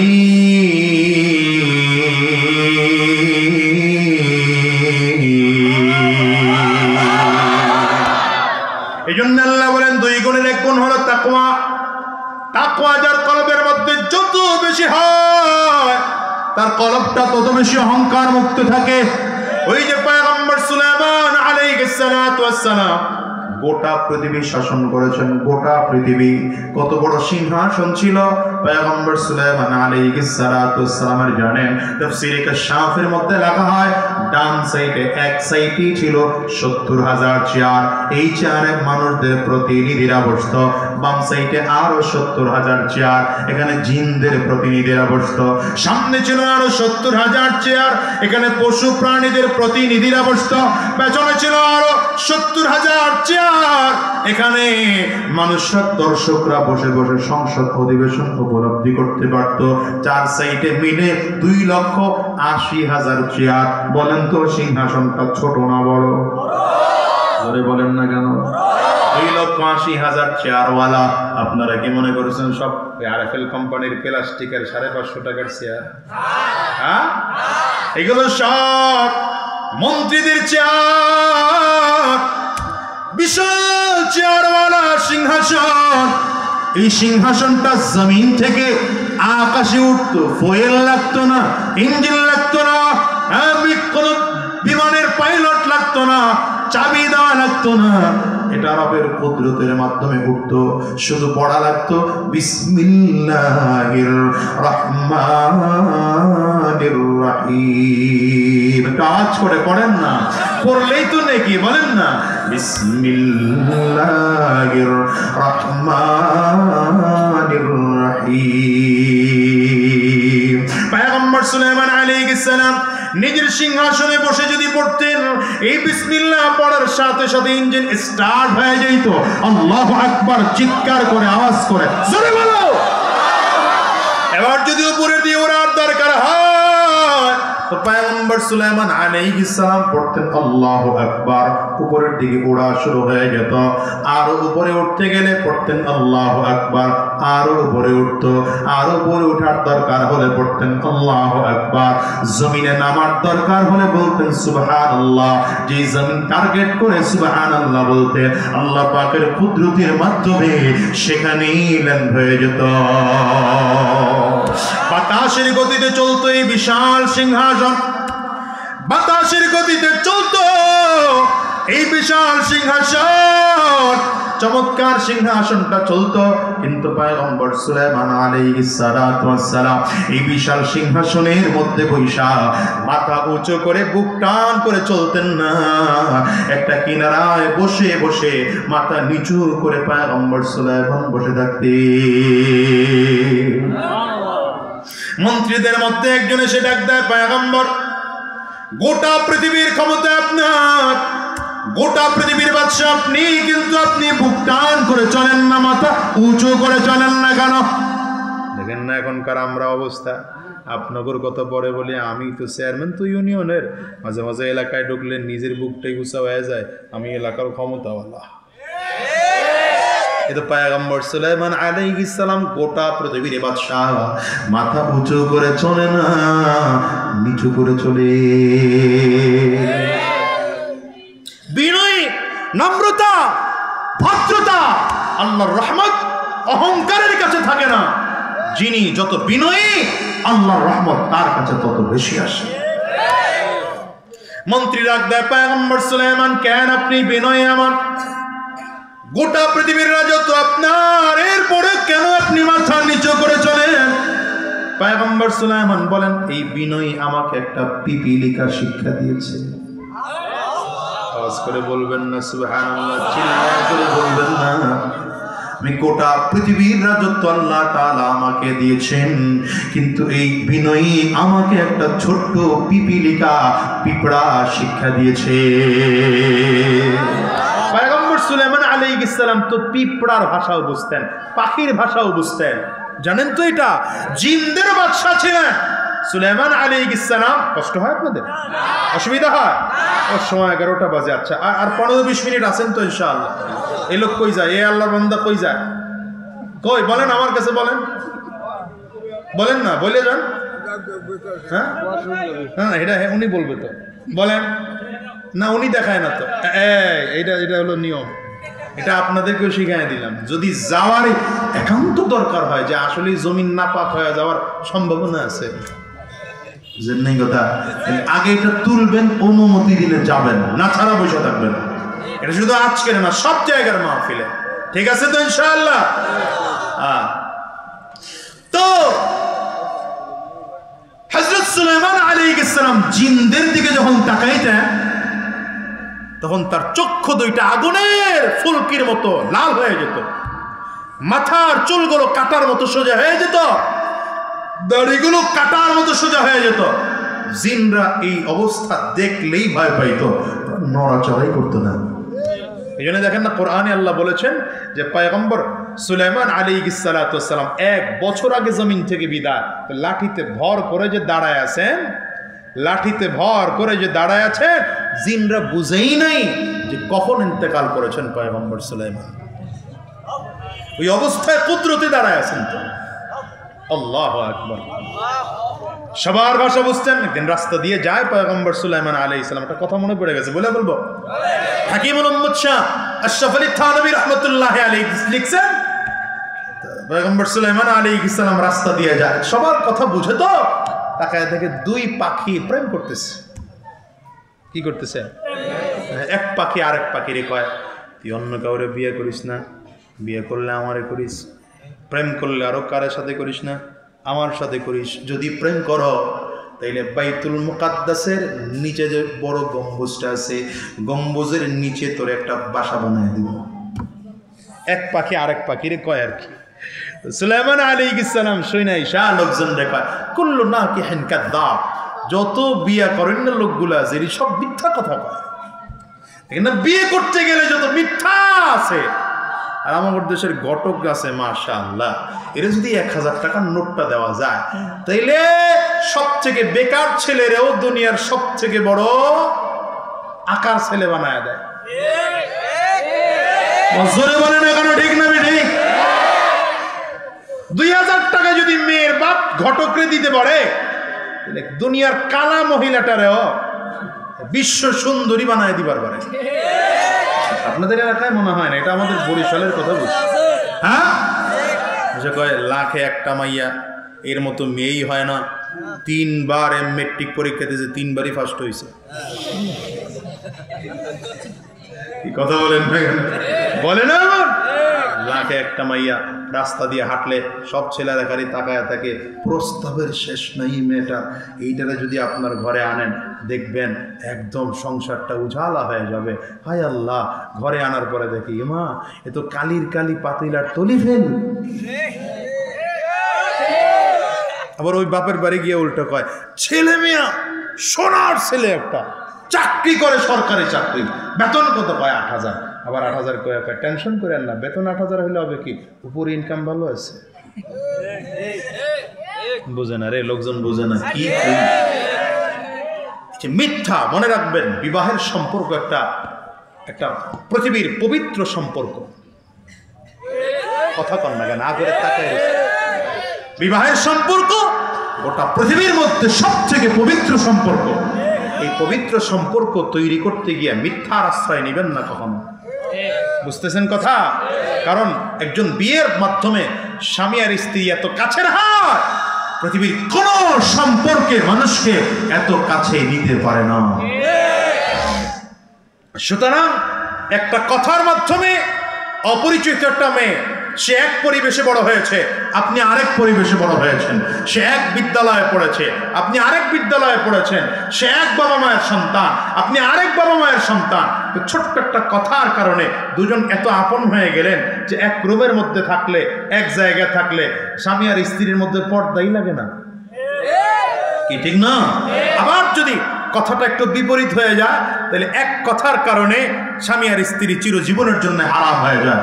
এই জন্য মেয়ের বাবা যারা আছেন, ছেলের বাবা যারা আছেন, প্রত্যেককে অনুরোধ করব, ছেলেকে বিয়ে করাতে গিয়া মিথ্যার আশ্রয় নেবেন না, আর মেয়েকে বিবাহ দিতে গিয়েও মিথ্যার আশ্রয় নেবেন না।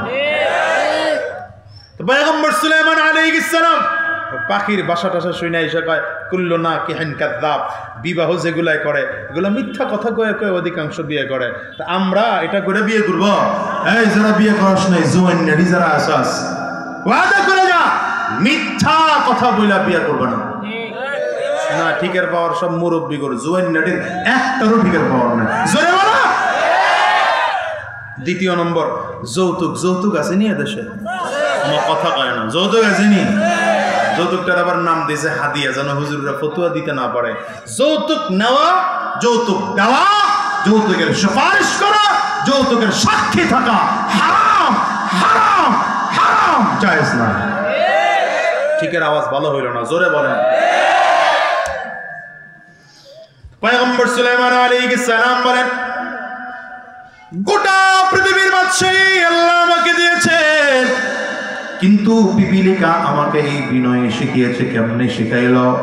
পয়গম্বর সুলাইমান আলাইহিস সালাম বলেন, আমি একবার এক পিপিলিকার কথায় খুশি হইয়া পিঁপড়ারে জিজ্ঞাসা করলাম, কি চাও? সেলমা শিইতে, পিঁপড়া কি চাও তুমি বলো আমার কাছে, আমি তোমার সব চাওয়া পূরণ করে দেব। কারণ আনাল মালিক, আমি বাদশাহ। পিঁপড়া বলে, বাদশাহ আপনার কাছে চাইয়ে লাভ নাই, আপনি দিতে পারবেন না। এই ছেলে, এখানে বসছো, গাড় ঘুরাইবা না, সাবধান। সামনে বসলে আকল থাকতে হয়, বেআকল মানুষ সামনে বসে না। নবীজির সামনে যে সকল সাহাবীরা বসতো এরা আকলওয়ালা মানুষ ছিল। এই জন্য আবু হুরায়রা হইছে গরিব, কিন্তু আবু হুরায়রা হইছে আকল ছিল। হযরত সুলাইমান আলাইহিস সালাম বলেন, পিঁপড়াকে জিজ্ঞাসা করলাম, কি চাইবা? চাও। তো পিঁপড়া বলে, চাইয়া লাভ নাই, আপনি দেওয়ার মতো ক্ষমতা আপনার নাই, দিতে পারবেন না। একটা ছোট্ট সামান্য পিঁপড়া এমন কথা বললে নিজের কাছে একটু ধাক্কা লাগে না? কথা বলেন না? আপনাদের এখানে যদি মনে করেন যে প্রধান উপদেষ্টা এখন যিনি আছেন, তার বাকিটি কয়ে লাভ নাই, হেরা তো মাশাআল্লাহ পালাইছে, আছেই প্রধান উপদেষ্টা। এই প্রধান উপদেষ্টা যদি আইসা আপনাদের এলাকায় বলে, এই আমি আপনাদের এলাকায় আসছি, আপনারা কে কি চাইবেন চান, তো আপনাদের এলাকার সব থেকে একজন গরিব মানুষ, নিরীহ মানুষ, সে যদি দাঁড়ায় কয় এত বড় লেকচার দিয়ে লাভ নাই, আমি যা চাহো আপনি দিতে পারবেন না, তাহলে তার মনটা একটু খারাপ লাগবে না? বলেন। পয়গম্বর সুলাইমান আলাইহিস সালাম হলেন সকল বাদশার বাদশাহ, গোটা পৃথিবীর রাজত্ব করেন। তারে যদি একটা ছোট্ট পিঁপড়ায় কয় যে আপনি দিতে পারবেন না, একটা ধাক্কা লাগে, তো সুলাইমান আলাইহিস সালাম বলেন, এটা চাবে কি চানা, চাইয়া দেখ না, আনাল মালিক, আমি তো বাদশাহ, চাইয়া দেখ, দেই কেমনে। পিঁপড়ায় আবার কয় দিতে পারবেন না, চায় লাভ নাই। সুলাইমান আলী বুঝেন, কথা বুঝেন, দিলের কান লাগায় শুনেন, দিলের কান লাগায় শুনেন। পিঁপড়া আবার বলে দিতে পারবেন না, বলে চা। পিঁপড়ায় বলে, বারবার যেহেতু চাইতে বললেন তো চাইলাম। আইয়ুহাল মালিক জিদ ফি হায়াতি, বাদশাহ চাইতে বললেন তো চাইলাম, যদি আমার কিছু দিতে চান তো আমার হায়াত বাড়ায় দেয়। সুলাইমান আলাইহিস সালাম বলেন, আমার চোখ দিয়ে পানি বের হয়ে গেল, মাথা নিচে দিয়ে দিলাম। পিঁপড়া আমারে কি বললো? ছোট্ট পিঁপড়া আমারে বললো হায়াত বাড়ায় দেওয়ার জন্য। হায়াত দেওয়ার মতো ক্ষমতা তো আমি বাদশাহ রাখি না, আমি বাদশাহ রাখি না। পয়গম্বর সুলাইমান আলাইহিস সালাম বলেন, পিঁপড়া যদি এটা ছাড়া আর কিছু চাওয়ার দরকার হয় তাইলে চা, আমি হায়াত বাড়ায় দেওয়ার ক্ষমতা রাখি না। কি চাইবি বল না। পিঁপড়ায় কয়, একটাই দিতে পারলেন না, আবার কি চাইবো, আবার কি বা আপনি দেবেন? বলে চাইয়া দেখ দিতে পারি কিনা। কেন দিব? কারণ আনাল মালিক, আমি হইলাম বাদশাহ। পিঁপড়ায় বলে, বাদশাহ যদি দিতে হয় জিদ ফি রিজকি, তাইলে আপনি আমার রিজিক বাড়াইয়া দেওয়ার ব্যবস্থা করেন। সুবহানাল্লাহ কইবেন না? এত কিপটা করি গ্রামের মানুষ সুবহানাল্লাহ কইবার চায় না। পারেন নাই হায়াত বাড়ায় দিতে, তো আমার রিজিক বাড়ায় দেন। সুলাইমান আলাইহিস সালাম কয়, আমার মাথা নিচু হয়ে গেল। পিঁপড়ার দিকে তাকিয়ে বললাম, পিঁপড়া গোটা দুনিয়ার বাদশাহী আল্লাহ তাআলা আমাকে দিতে পারেন, কিন্তু তোর হায়াত বাড়াইয়া দেওয়ার ক্ষমতা আমাকে আল্লাহ তাআলা দেন নাই, তোর রিজিক বাড়াইয়া দেওয়ার ক্ষমতা আল্লাহ তাআলা আমাকে দেন নাই। পিঁপড়া বলে, বাদশাহ গো, যদি দিতে না পারেন তাইলে আপনার কাছে চাওয়ার কিছুই নাই। পয়গম্বর সুলাইমান আলাইহিস সালাতু ওয়াস সালাম বলেন, দুইবার চাওয়ার পরে যখন দিতে পারলাম না, মাথাটা নিচু হয়ে গেল, চোখ থেকে পানি বের হয়ে গেল। আমি তৃতীয়বার আর পিঁপড়াকে বলার সাহস পাইলাম না, পিপিলিকা বল না কি চাইবি বলার সাহস পাই নাই। ও দুনিয়ার মুসলমানেরা, নিজেকে অনেক বড় ক্ষমতাধর মনে করো, কিন্তু দেখো তাকাইয়া পয়গম্বর সুলাইমান আলাইহিস সালামের দিকে। পয়গম্বর সুলাইমান বলেন, ওই পিপিলিকা যে আমার মাথাটা নিচু করে দিল, জীবনভর এমন মাথার নিচু করে চলেছি, আর কোনদিন মাথা উঁচু করে বুক টান করে কোনদিন দাঁড়াই না, কারণ আমি এত বড় বাদশা। আমি হায়াত বাড়াইবার ক্ষমতা রাখি না, রিজিক বাড়াইবার ক্ষমতা রাখি না, কারণ হায়াতের মালিক কে? চিল্লা জবান খুলে আওয়াজ করে বলো, রিজিকের মালিক কে? ইজ্জতের মালিক কে? চিল্লা জোরে বলো না। রব্বি কারীম বলেন, কুলিল্লাহুম্মা মালিকাল মুলক তুতিল মুলকা মান তাশা ওয়া তানজিউল মুলকা মিম্মান তাশা ওয়া তুইজ্জু মান তাশা ওয়া তুযিল্লু মান তাশা বিয়াদিকাল খায়র ইন্নাকা আলা কুল্লি শাইইন কাদির।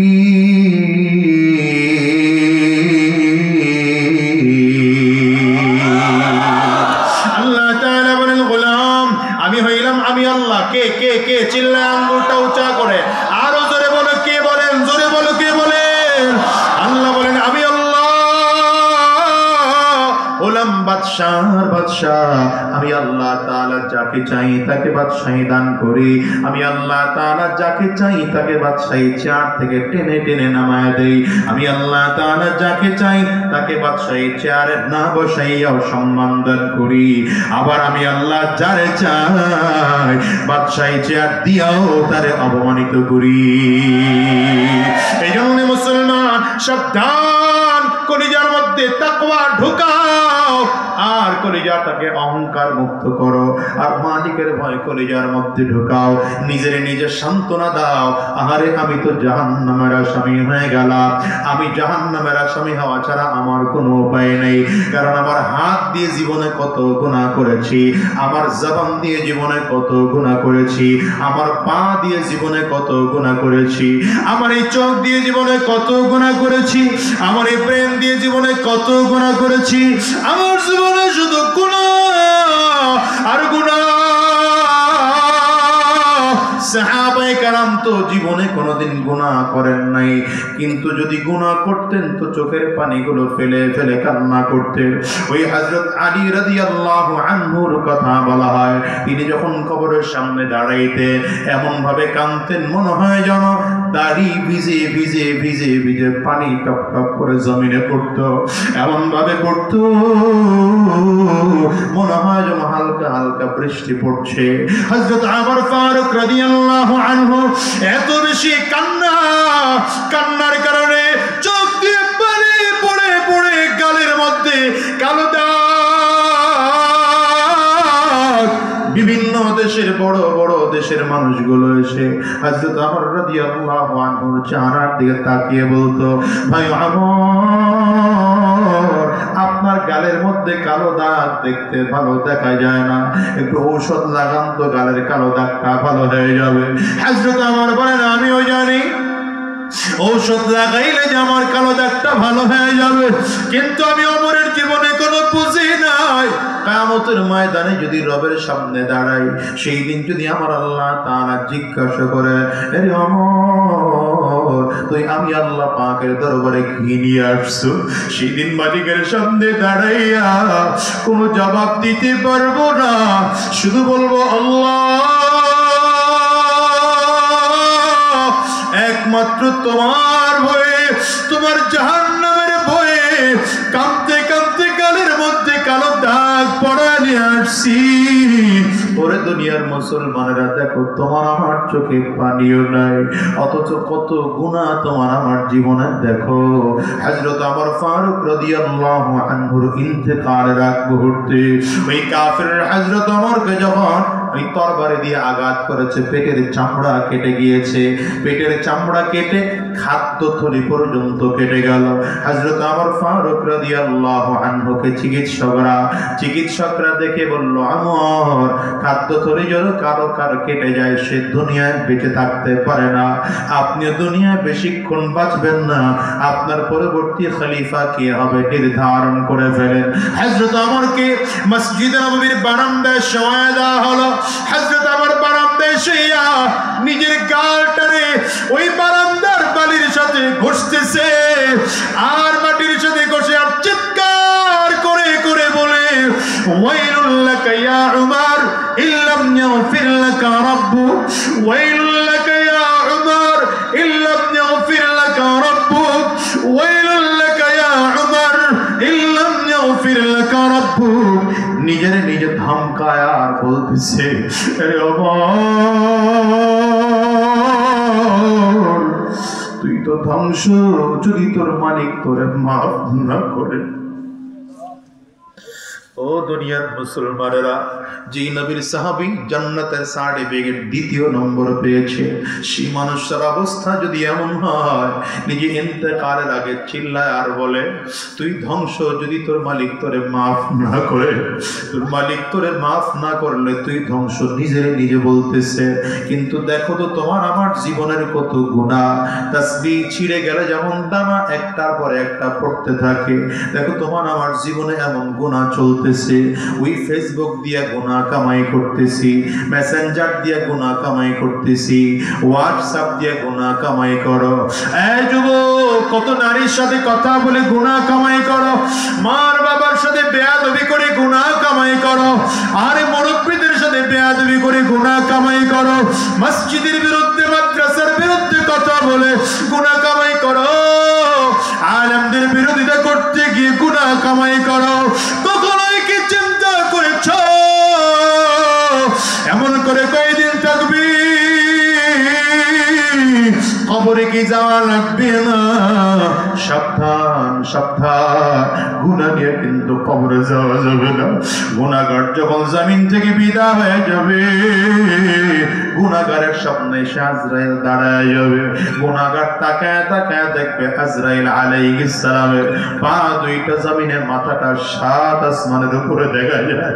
বাজান রে, এখন 2 মিনিটের জন্য একটু চক্ষুটা বন্ধ করে দাও, মাথাটা নিচের দিকে দিয়ে দাও, দেখো দিলটা নরম হয় কিনা, চোখ দিয়ে পানি বের হয় কিনা। সবাই মাথা নিচু করে ফেলো, নিজের নিজে গুনাহগার মনে করো, নিজের নিজে বড় কপাল পুরো মনে করো, নিজের জাহান্নামের আসামি মনে করে দিলের কান লাগায় কথাগুলো শোনো। দেখো দিল নরম হয় কিনা, চোখ দিয়া পানি বের হয় কিনা। গুনাহগারের সামনে যখন আজরাইল আলাইহিস সালাম দাঁড়াবে, গুনাহগার তাকিয়ে দেখবে পা দুইটা জমিনে দেখা যায়, মাথাটা সাত আসমানের উপরে দেখা যায়। এক হাত পৃথিবীর পূর্ব প্রান্তে, এক হাত পৃথিবীর পশ্চিম প্রান্তে দেখা যায়। আজরাইল আলাইহিস সালাতু ওয়াস সালাম ভয়ঙ্কর সুরত থেকে রূহটা 360টা মুকামের মধ্যে দৌড়াইতে থাকবে। আজরাইল আলাইহিস সালাতু ওয়াস সালামকে দেখে গুনাহগারের চক্ষুটা উল্টে যাবে। আজরাইল আলাইহিস সালাতু ওয়াস সালাম দেখে রূহটা কোন নজর দিয়ে তাকিয়ে থাকবে। আজরাইল আলাইহিস সালাতু ওয়াস সালাম গুনাহগারের রূহটার দিকে এত জোরে থাপা মারবে, কলিজার রগগুলো টাস টাস টাস টাস করে ছিঁড়ে যাবে। এবার তুমি নিজের নিজে জিজ্ঞাসা করো, রে মা, এখন তো দুনিয়ার কেউ নাই, আমার বাড়ি নাই, গাড়ি নাই, টাকা নাই, পয়সা নাই, দামি বিছানা থেকে টেনে টেনে নামায়া জমিনের মধ্যে একটা ফ্লোরে চাটাই বিছাইয়া তোমার আমার চিৎ করে শোয়া রাখছে। ঘরের সবচেয়ে পুরাতন চাদর দিয়ে ঢেকে রাখলো। মানুষগুলো আসে কত ডাকার জন্য, কারো ডাকের সাড়া দিতে পারি না। সন্তান এসে চিল্লায় বাবা বাবা বলে ডাকে। ও পর্দার আড়ালের মা, মনটারে বুঝতাম। একদিন তো ঘরে বধূ হয়ে উঠেছিলাম, কত দামি কাপড় আমার শরীরে ছিল, দামি স্বর্ণ গয়না তোমার শরীরে ছিল। আরে এমন একটা দিন আসবে শরীর থেকে সব স্বর্ণগুলো খুলে রাখবে। কানের দুল, নাকের ফুল, নাকের ফুল, হাতের বালা, আরে কানের দুল সবগুলো খুলে খুলে রেখে দেওয়া হবে। এ বাজার তুমি যখন জমিন থেকে বিদায়, দেখো না তোমার আমার জামাটাকে বেল্ট দিয়ে কেটে কেটে টুকরো টুকরো করে শরীর থেকে খোলা হয়, ধরাধরি করে লোকজন চলে যাবে নিয়ে বাগানের কিনারায়।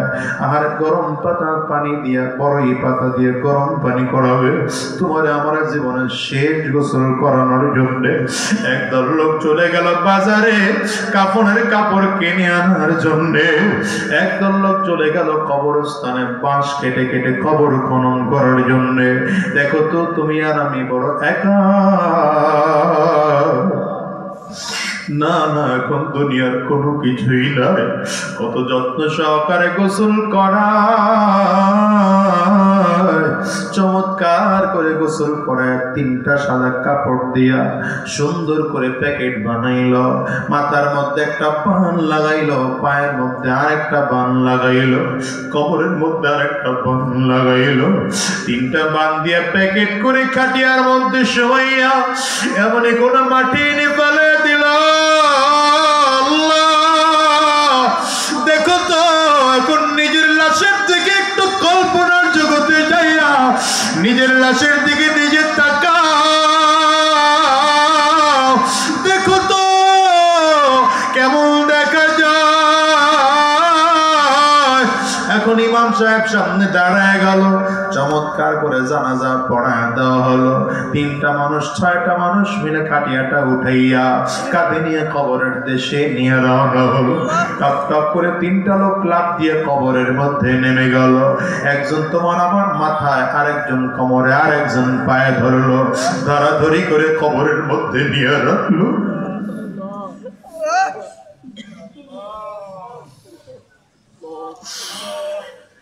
পায়ের বাঁটটা খুলে দিয়ে লোকটা লাফ দিয়ে কবর থেকে উঠে গেল।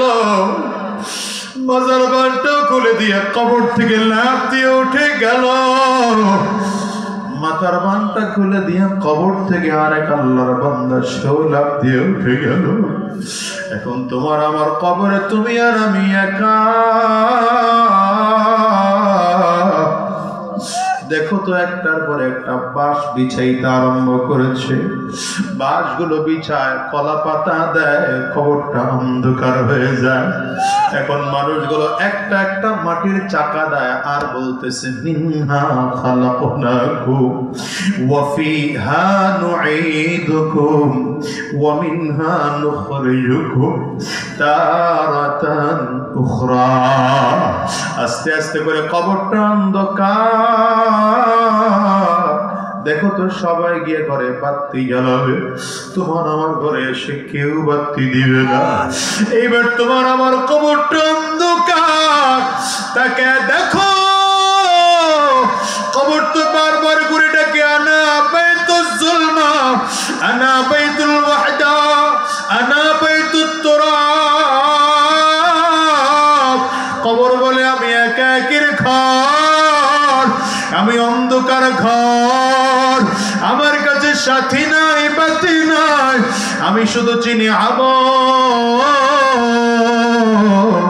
যদি ভালো আমল করে আসতে পারো আমি কবর ভালো আচরণ করব, আর যদি ভালো আমল করে আসতে না পারো কবর বলে আমি কিন্তু মাটির ঘর।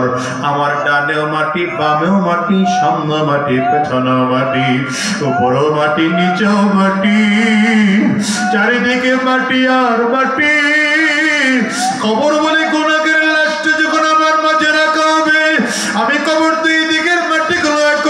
হইয়া এত জোরে চাপ মারব, এক পাজরের হাতটি কিন্তু আর এক পাজরায় নিয়ে পৌঁছে দেব। বাজানদের জন্য অনুরোধ করে গেলাম, পারলে চোখের পানি ফেলে ফেলে কান্না করো। কত মানুষের ঘরে মা নাই, আব্বা আম্মার কথা স্মরণ করে কান্না করো। জীবনে কত গুনাহ করে ফেলেছি, গুনাহের কথা স্মরণ করে কান্না করো। আর কবরের আযাব কত কঠিন, ওই জাহান্নামের আগুন কবরের মধ্যে ধাউ ধাউ করে করে জ্বলে।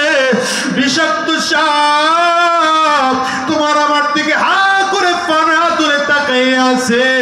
গুনাহগারকে কবরের মধ্যে লাশটা রাখতে দেরি হবে, কবরের সাপ কিন্তু কামড় দিতে দেরি হবে না। সাবধান করে বলে এই জন্য রাহমাতুল লিল আলামিন বলেন, আল কবরু রাউযাতুম মির রিয়াজিল জান্নাহ আও হুফরাতুম মিন হুফারিন নার। কবরটা কারো জন্য জান্নাতের বাগান হয়ে যাবে, আবার কোন গুনাহগারের জন্য জাহান্নামের গর্ত হয়ে যাবে। আরে বাজার, ওই কবর বড় ভয়ঙ্কর। ওই কবরের চিন্তা করে চক্ষু দিয়ে পানি গুলো ফেলাও, আর মালিকের চিল্লায় বলো আল্লাহ। আর গুনাহের রাস্তায় কদম বাড়াবো না, আর শয়তানি রাস্তায় কদম বাড়াবো না। পরকালের কথা চিন্তা করে কান্না করো, জাহান্নামের আযাবের কথা চিন্তা করে চোখের পানিগুলো ফেলো। কত মানুষের ঘরে মা নাই, বাবা নাই, আব্বা আম্মার কথা স্মরণ করে কান্না করো। আর চিল্লে আমার মালিকের ডাক দাও আল্লাহ, চিল্লে ডাক দাও না, আওয়াজ করে ডাক দাও না, গুনাহের কথা স্মরণ করে ডাকো না আল্লাহ। আয় আল্লাহ, ওয়াদা করলাম, আল্লাহর কাছে ওয়াদা করো, আর হারাম রাস্তায় কদম বাড়াবো না, শয়তানি রাস্তায় কদম বাড়াবো না, আর গুনাহের পথে চলবো না, অহংকার মুক্ত জীবন চালাবো, তাকওয়াওয়ালা হব, তোমার সত্যবাদীদের সঙ্গী হব। কারা কারা ওয়াদা করতে পারো? দুইটা হাত উঁচু করে আমার আল্লাহকে দেখাও। আওয়াজ দিয়ে চিৎকার করে জোরে ডাক দাও না আল্লাহ। আরো জোরে বলো না আল্লাহ। চোখের পানি ফেলা ডাক দিয়া বলো না আল্লাহ। চোখে যদি পানি না আসে, ডানে আর বামে তাকাও, তাকায় দেখো না কার চোখের কোটায় পানি। ওই মানুষটার দিকে তাকাইয়া নিজের নিজে ধিক্কার করো, আর মালিকরে বলো আল্লাহ আমি বড় গুনাহগার, তুমি আমার গুনাহের দিকে না তাকায়া তোমার রহমতের দিকে তাকায়া মাফ করে দাও না আল্লাহ, মাফ করে দাও আল্লাহ। আমাদের চোখের পানি কবুল করে নাও, আজকের এই মাহফিলকেও কবুল করে নাও। চিল্লায় বলো আমিন।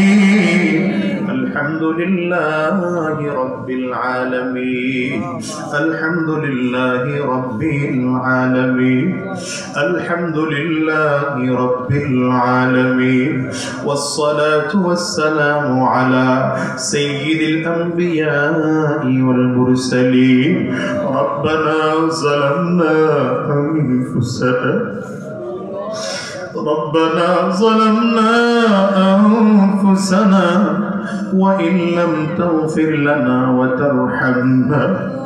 وترحمنا لنكونن من الخاسرين.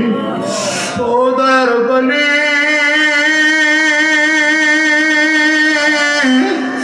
أي الله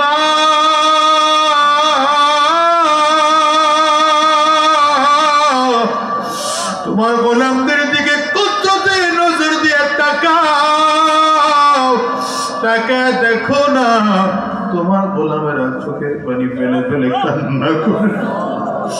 আয় আল্লাহ, আমরা তোমাকে ভুলে গিয়ে অন্যায় করে ফেলেছি, শয়তানের ধোঁকায় পড়ে অন্যায় করে ফেলেছি মালিক। আয় আল্লাহ আখিরাতের কথা ভুলে গিয়ে অন্যায় করে ফেলেছি।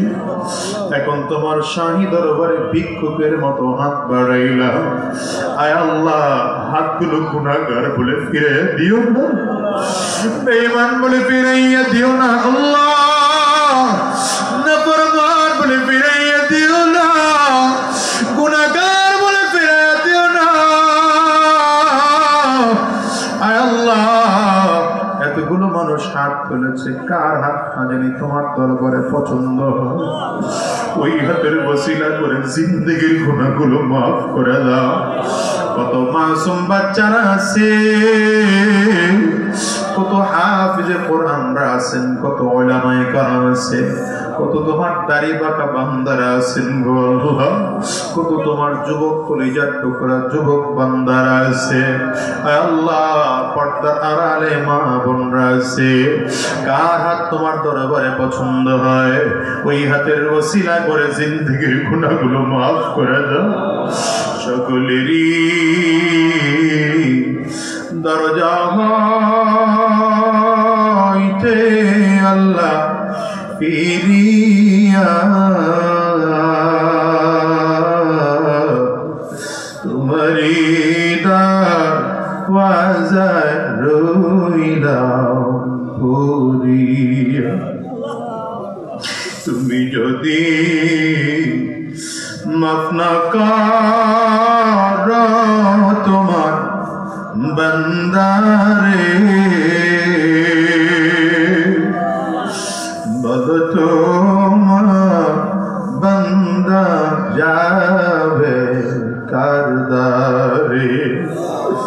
আদর করিয়া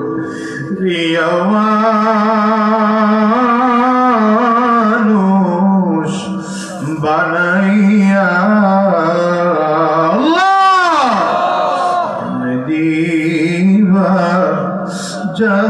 জাহান্নামে ফালাইয়া। তুমি তোমার গোলামদের চেহারা থেকে একটু কুদরতি নজর দিয়ে দেখো, তোমার গোলামের চোখের পানি ফেলে কাঁদে আল্লাহ। তোমার গোলামদের দিকে তাকাইয়া তাকাইয়া দেখো, এরা তোমার কাছে ক্ষমা চায়, মাফ চায়। আয় আল্লাহ মেহেরবানি করে জিন্দেগির গুনাহগুলো মাফ করে দাও। যত গুনাহ করেছি জেনে না জেনে, বুঝে না বুঝে, ইচ্ছা অনিচ্ছা, গোপনে প্রকাশ্যে, দিনে রাতে, সব গুনাহ থেকে মাফ চাই, মেহেরবানি করে মাফ করে দাও। আয় আল্লাহ গুনাহগার বলে তাড়াইয়া দিও না, বেঈমান বলে তাড়াইয়া দিও না, নাফরমান বলে তাড়াইয়া দিও না আল্লাহ। আয় আল্লাহ আজকের মাহফিলকে তুমি কবুল করে নাও। রব্বি করিম জি মাদ্রাসার উদ্যোগে মাহফিলে মাদ্রাসাকেও তুমি কবুল করে নাও। আসাতিজায়ে কারাম তুলাবায়ে আযমদেরকেও তুমি কবুল করে নাও। মুহিব্বিন মুতাআল্লিকিনদেরকেও কবুল করে নাও। পর্দার আড়ালের মা বোনদেরকেও তুমি কবুল করে নাও। এদেরকে আম্মাজান খাদিজাতুল কুবরার মতো কবুল করে নাও, আম্মাজান আয়েশা সিদ্দিকার মতো কবুল করে নাও, নবীজির কন্যা ফাতেমাতুজ জাহরার মতো কবুল করে নাও। আয় আল্লাহ মুরব্বি বাজানদেরকে আবু বকর সিদ্দিকের মতো কবুল করে নাও। যুবকদেরকে খালিদ বিন ওয়ালিদের মতো কবুল করে নাও। আয় আল্লাহ মাসুম বাচ্চাদেরকে মুআজ আর মুআব্বিজের মতো কবুল করে নাও। রব্বি করিম আমরা যারা মুসিবতের মধ্যে আছি মুসিবত দূর করে দাও, যারা অভাবগ্রস্ত অভাব দূর করে দাও, যারা পেরেশানিগ্রস্ত পেরেশানি দূর করে দাও।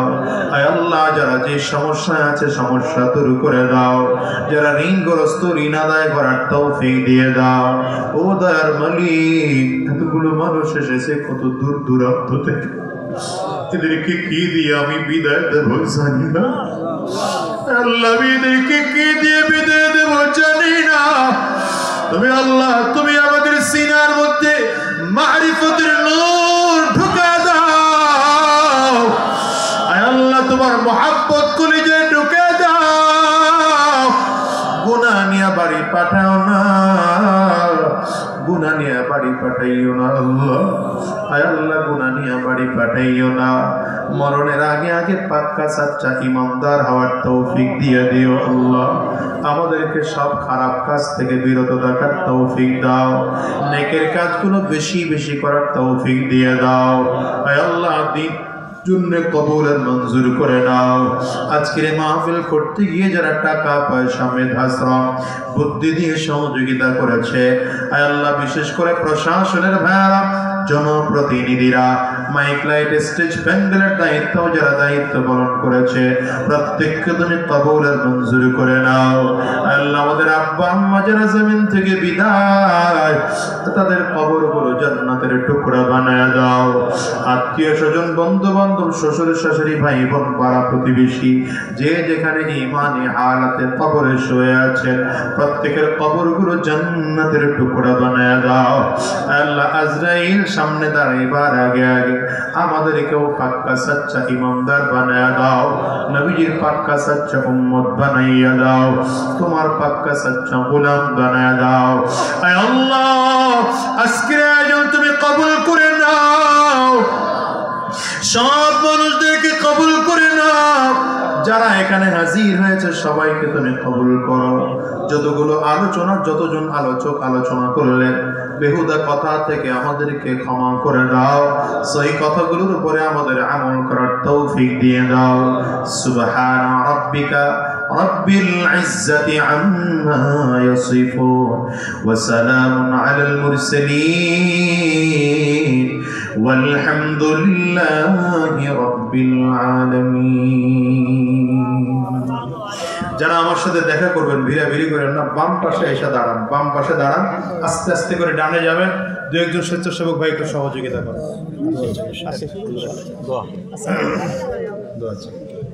এটা একটু সরায় দেন ভাই, মাইক্রোফোনটা একটু সরায়। না